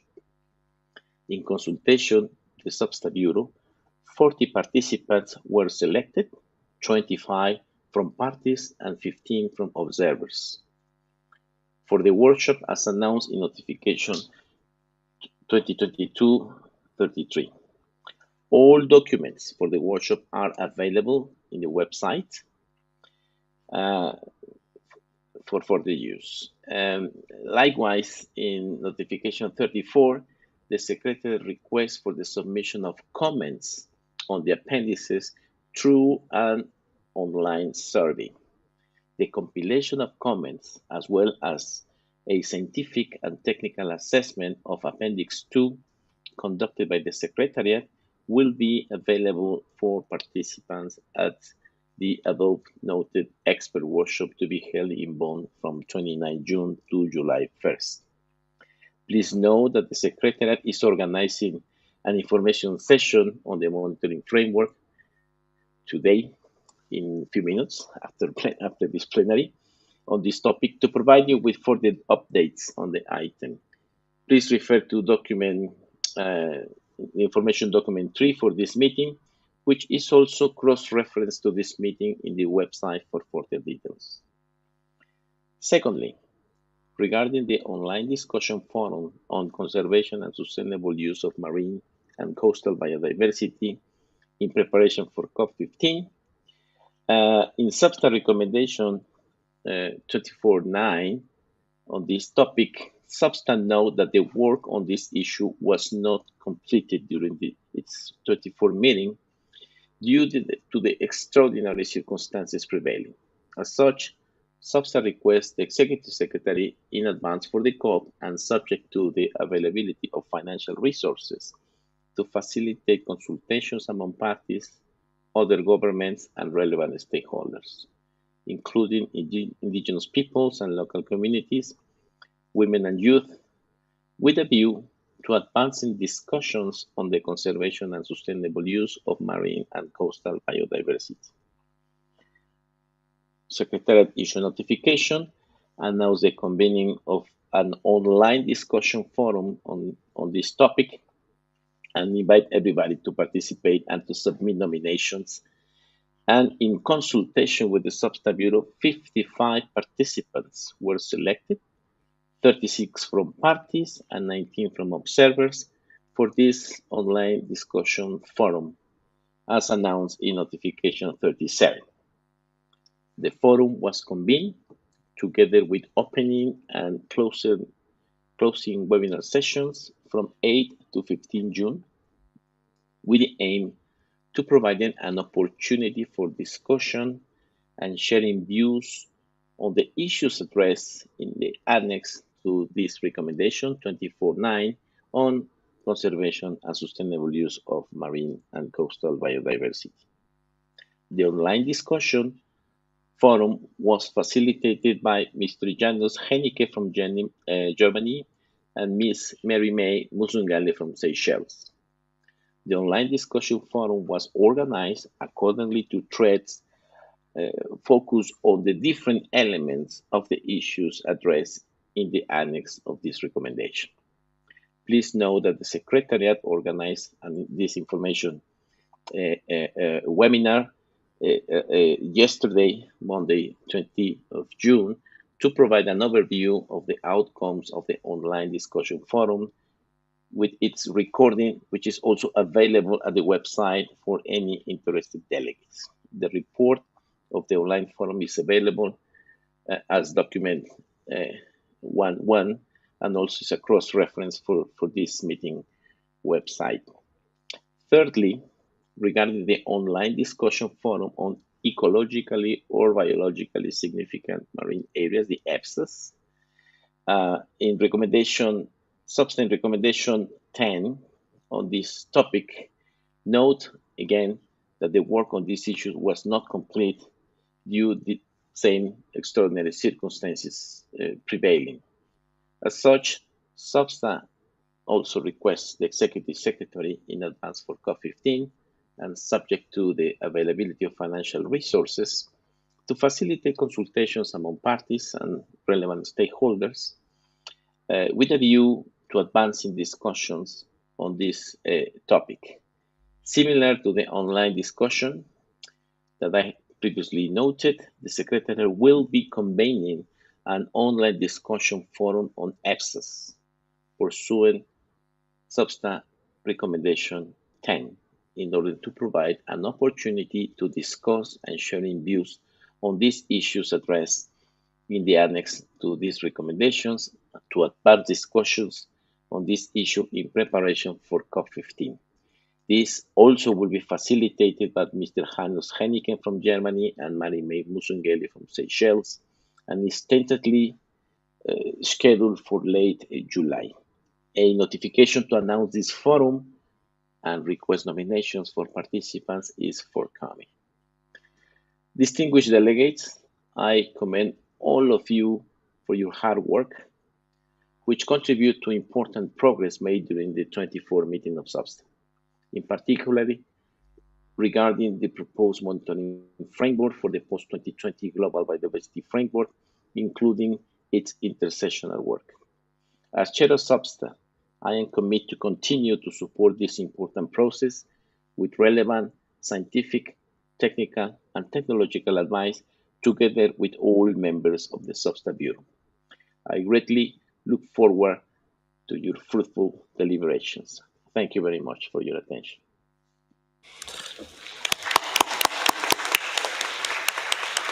Thank you, Ezekiel, for this report. Distinguished delegates, we have accomplished a lot this morning. We will now close this agenda item, and I'll turn to the Secretariat for some advice on the rest of the agenda. Thank you, Co-Chair. We will resume the plenary session at 3 o'clock in this room. So if we could all come back at 3 o'clock, and we'll take up agenda items 4 and 5. Thank you very much. So we will be back here.